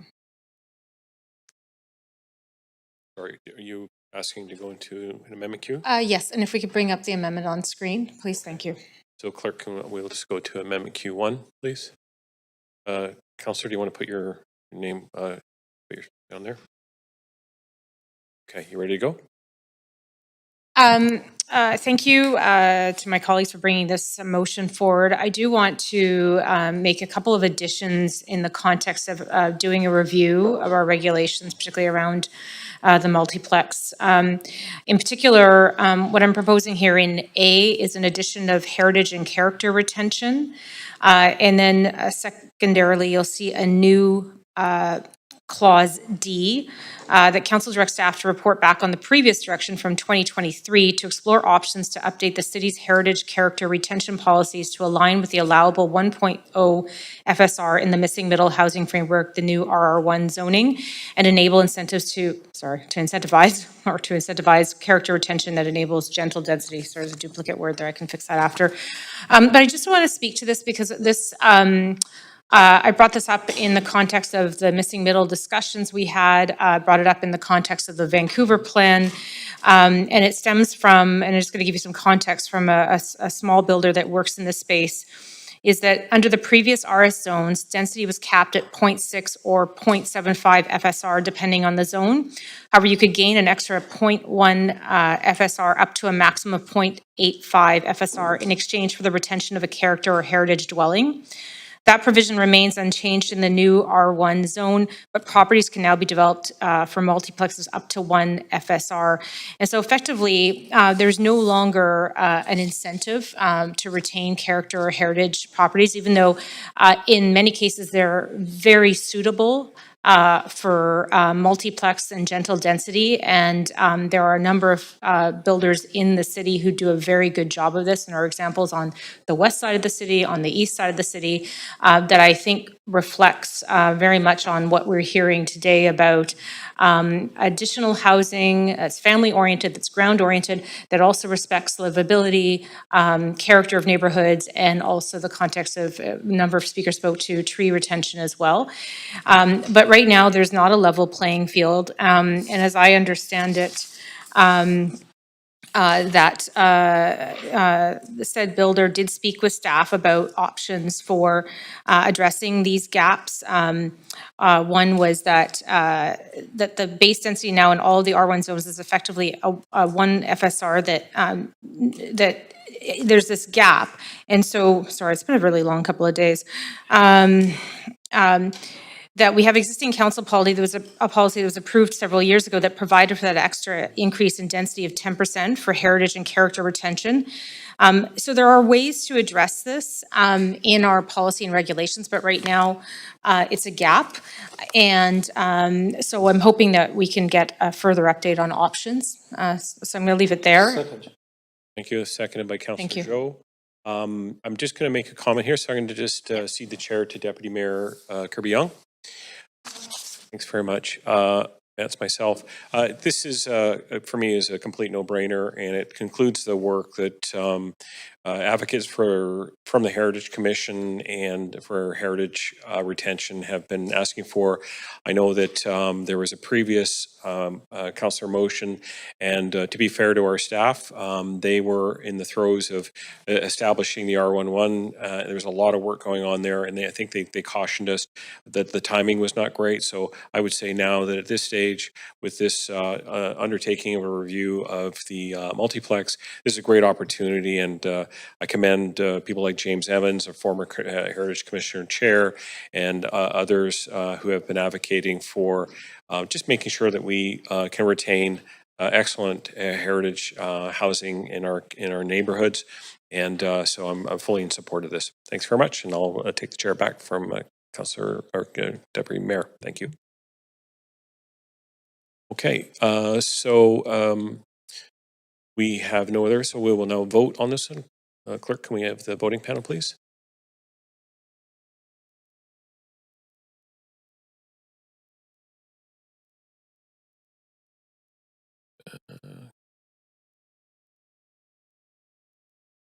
Okay, so very good. All right, so that passes with Councillor Maloney in opposition.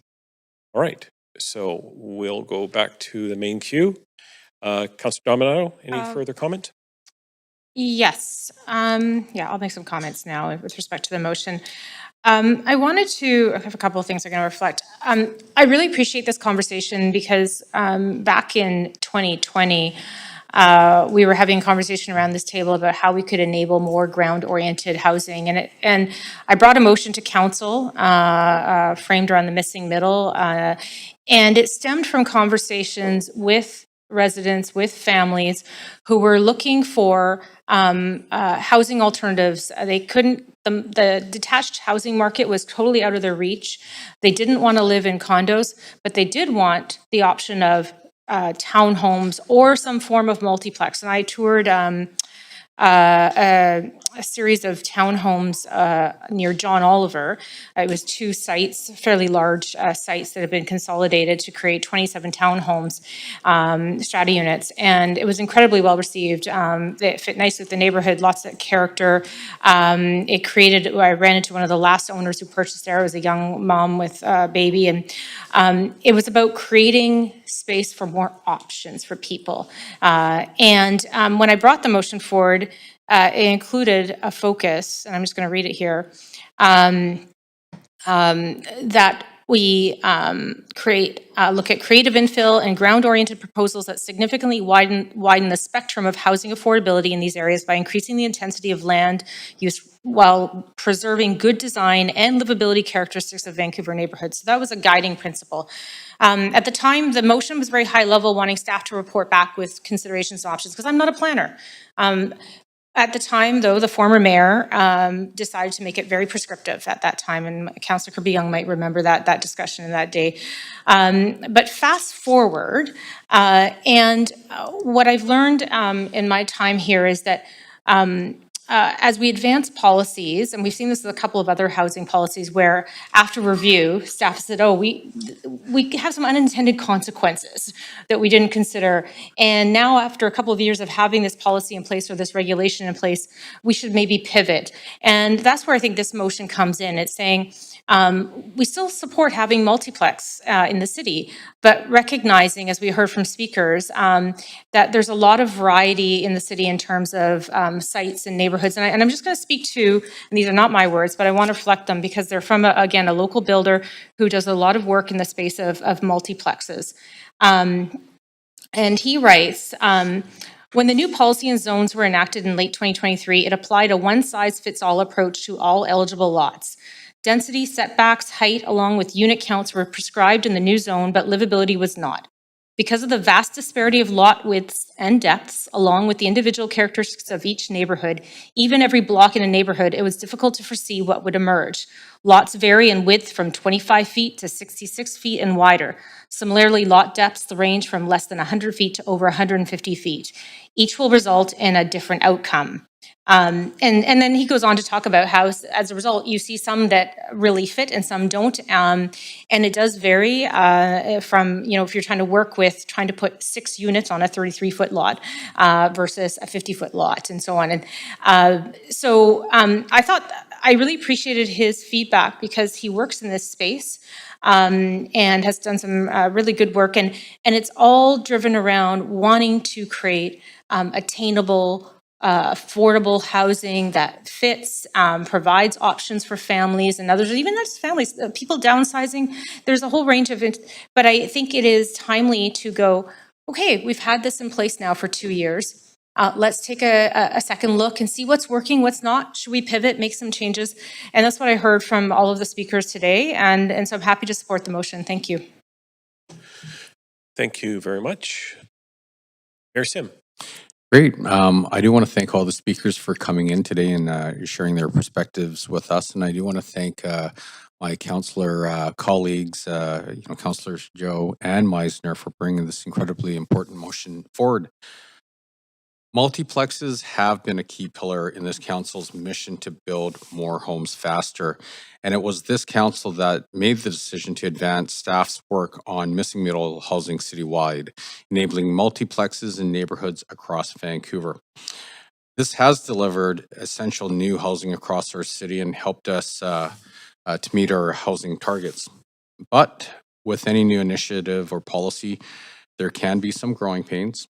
And as we've heard, there may be some lessons to learn from the first few years of wider multiplex adoption.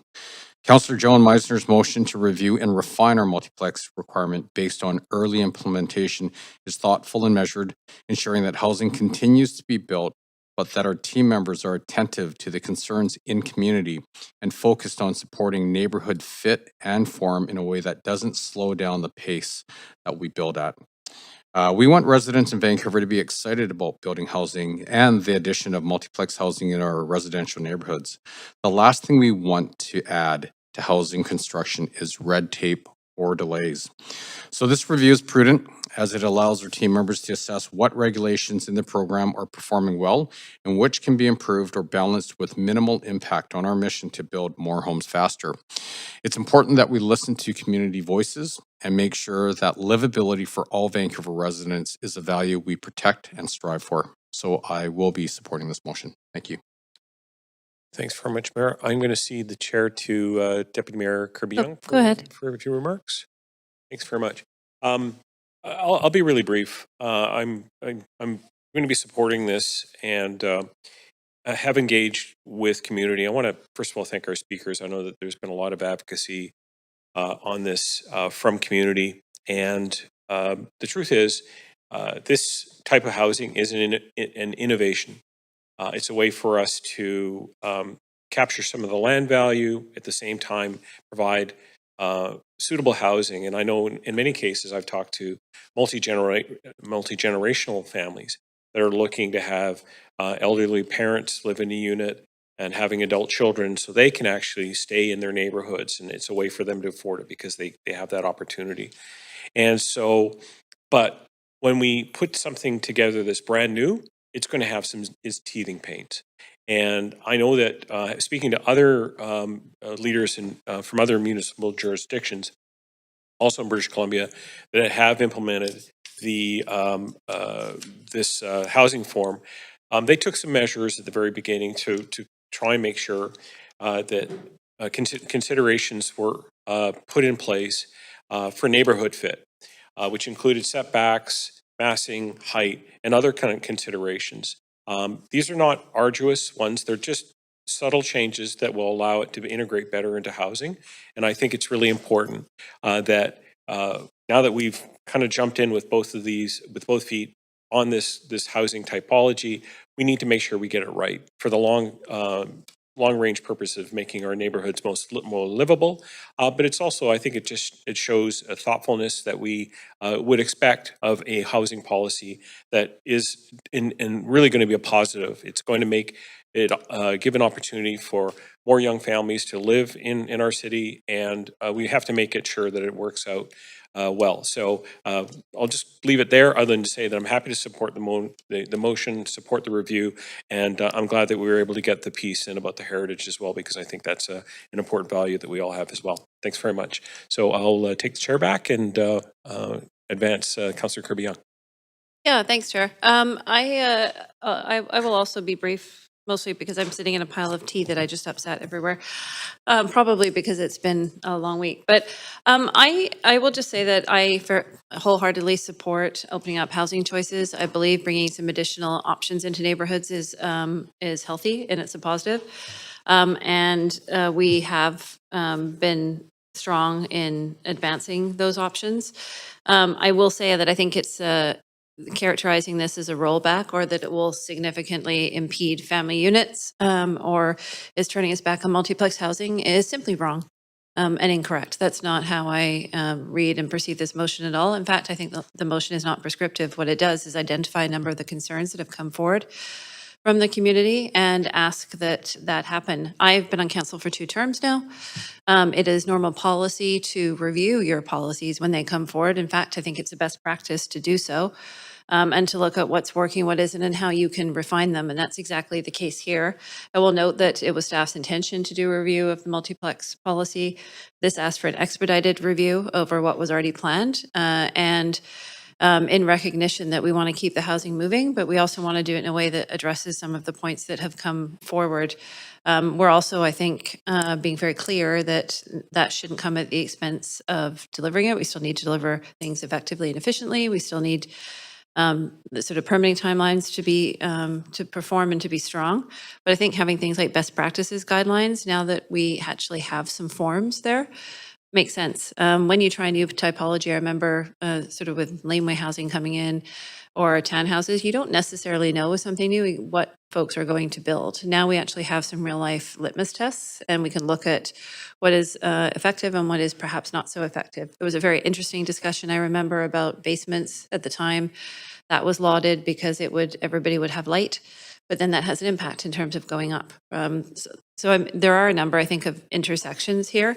So my read of this motion and my expectation is not that we're abandoning missing middle housing, it's that we are being responsive to some of the feedback that we are hearing, and looking to refine that in a sort of responsive, effective way that doesn't take too long and allows the concerns to be addressed in some of the housing to move forward. And I think that is an important piece of it. And I'll also note too, there's been a lot of work done on some of the early challenges, and sometimes you do have to pilot, if I can use that word, a few things to see. One of the early concerns from builders was around the fact that it tripped the need to go to a transformer pad, so it increased the cost for electricity and others. We had a team that was stood up with representatives from City of Vancouver and BC Hydro, as I recall, and they're able to look at alternate solutions there. And so I think that is important. All of these things intersect to say that things that may allow for additional setbacks in other trees. So we now have the benefit of having some of those learnings to look at how we can address some of these things. And I don't think that we should dismiss the importance of tree canopy and greenness in neighborhoods. We are, as one of the speakers mentioned, acutely aware of the deficiency of tree canopy across the city, and we certainly don't want to compromise on that. In some of the neighborhoods where we do have some more of it, it's being built. So I think these are all important considerations. I think the motion is balanced, and I use that word intentionally because I think it attempts to bring that forward. Actually, interestingly, responding to a couple of the speakers we heard, we also spoke about balance in the previous piece, and that is a big part of doing the work, to not calibrate policies, put them out there and just kind of, launch and go is not a smart solution. Any type of policy or product has innovations and iterations, and that's exactly what this is. So I'm happy to support it, and I appreciate all the speakers coming forth and identifying some of their observations. Thank you. Thanks very much, Councillor Meisner. Yeah, thanks, Chair. Thanks to all the speakers and residents for your engagement, for taking several of us councillors on a firsthand tour to see them in real life. I think that really illustrates the issue. So a lot has been said. Multiplex policy was adopted in 2023. I'm supportive of the policy, but I want to see the new density that we're adding to our neighborhoods be contextually appropriate. I want it to be positive to our neighborhood. And I think we can achieve that. I think in the first presentation from our first speaker, we saw some great examples of what can be done in terms of density in single family neighborhoods successfully, that fit into the neighborhoods, that look great, and that everybody's pretty much happy about. This policy was very ambitious, and we are in a housing crisis. We continue to be in a housing and affordability crisis, and that's why the policy was brought forward. 3 years later, it's certainly time for a review. And that review is not an anti-multiplex motion or policy. To some of the points from the speakers this evening, it's really about effective policy making. And I think a responsibility that we have as councillors to listen to Vancouverites about their neighborhoods. And Vancouver is a city of neighborhoods. I mean, this is an incredible city with beautiful neighborhoods, and we need to be we need to take care with our neighborhoods when we're adding housing density. So I'm very supportive of the motion, obviously. I brought it forward with Councillor Joe, and I'm looking forward to the review, focused on design standards, building scale, massing, setbacks, similar to what's been done in other jurisdictions. This is not about, killing multiplexes or anything like that. This is about taking a responsible look at what we're doing and making sure that it's working for neighborhoods and it's working as a policy, while balancing the need for efficiency and for predictable approvals processes for builders, because we want to get housing online and we want it to be affordable and we want it to work. So I'm really hopeful that all councillors here will recognize the importance of this issue and vote to support this tonight. Thanks. Thanks, Councillor. Councillor Zhou. Yeah, thanks, Chair. Just want to provide some closing remarks. Thanks for the comments from my colleagues. As you can tell, we are all very passionate about this motion, and I also especially thanks to everyone who has taken time to speak to this motion and also stay engaged in the past few months about this. Is clearly an important conversation for our city. So let me level set first. So my voting record speaks for itself. I supported this introduction of this multiplex housing policy because I believe we need more housing options across the city. Multiplex housing can play an important role in helping address Vancouver's housing crisis. But supporting housing growth does not mean we ignore the real-world outcomes of policy once it is implemented. Since the regulations, we are now seeing the results on the ground. And with that, and we're also seeing the concerns that we cannot dismiss. Residents have raised issues around shadowing, privacy impacts, tree canopy laws, and also the overall neighborhood fit. These are not abstract concerns. They are experienced daily by people living next to these projects. In fact, over 2,400 signatures have been collected calling for a review. It reflects a very clear message from the neighbors that we need to listen and we need to take a closer look of how this policy is working in practice. And that's what really this motion is about: listening, reviewing, and improving. We should be honest. A new policy is not always perfect at the beginning. That's very normal. There are unintended consequences for this policy. Let's acknowledge that. For a new policy, we try, we implement, we learn, and we refine. It has been now roughly 3 years since we adopted this multiplex policy in 2023. I think this is exactly the right moment in the policy cycle. We ask policymakers, in this case it's us, what is working well, what needs to adjust. Other municipalities across North America, they have when they have introduced the missing middle or multiplex reforms, they have gone through exactly the same process. They have refined their regulation, improved the design standards, and adjusted built forms policy once they saw how development actually unfolded in the real neighborhoods. City of Burnaby just did that. Vancouver should do the same practice. It's the best practice when we do the policy making. It's not about the politics. It's about how multiplex housing actually fits into the existing communities in a thoughtful, predictable, and livable way. And also, let me also be very frank. There are many very good multiplex projects out there. Absolutely amazing projects that I've visited many. But there are also some designs that simply do not work well in their context. I have visited many sites myself, and I've seen both the strengths and the shortcomings firsthand. In some cases, the outcomes does not meet the intent. It does not enhance the neighborhood. In some cases, it frankly looks out of place and poorly designed. That's why I would strongly encourage my colleagues to do the site visit themselves. Go there, see what is being built, talk to the residents. It's very different from reading the rendering in the report. At the same time, I also want to emphasize something very important. This motion is fully consistent with Bill 24 and all the provincial direction. Nothing in this motion seeks to be deviated from the provincial legislation. Rather, it recognizes that the province sets the framework, but municipalities still have an important role in design guidelines, built form standards, and ensuring neighborhood fit. And importantly, this motion does not slow down the permitting. It explicitly maintains the certainty for applicants and continues to support housing delivery. This is not about stopping or delaying housing. It's about making sure what gets built is done well. I support multiplex housing, but we also have a responsibility to ensure good design, livable neighborhoods, and a policy that evolve as we learn from the implementation. Again, we are 3 years now in the policy. The evidence is in, the experience is real, and the time has come to review and refine the policy. So yeah, look forward to the review and the report back.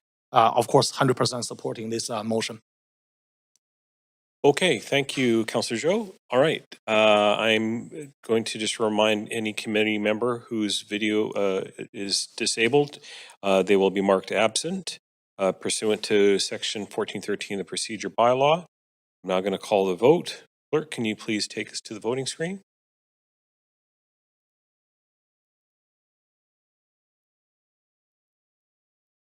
Please. Okay, go right ahead. Just going to get the motion as amended on the screen.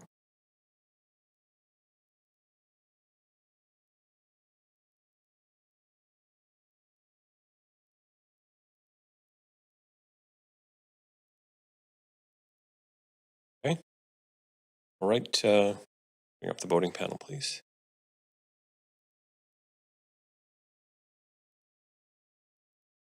Okay, that passes with Councillor Fry and or absent and Councillor Maloney in opposition. Thanks very much, everyone. That concludes the motion 9, and the standing committee meeting of this portion of this meeting is now complete. We'll now convene in council with Mayor Sim as chair to deal with the recommendations and actions from the May 20 and 21st, 2026 committee meeting. Over to you, Mayor Sim. That's all right. Great, thank you very much. We're now going to convene in council to deal with the recommendations and actions from the May 20th and 21st, 2026 Standing Committee on City Finance and Services meeting. Clerk, can we please have a roll call?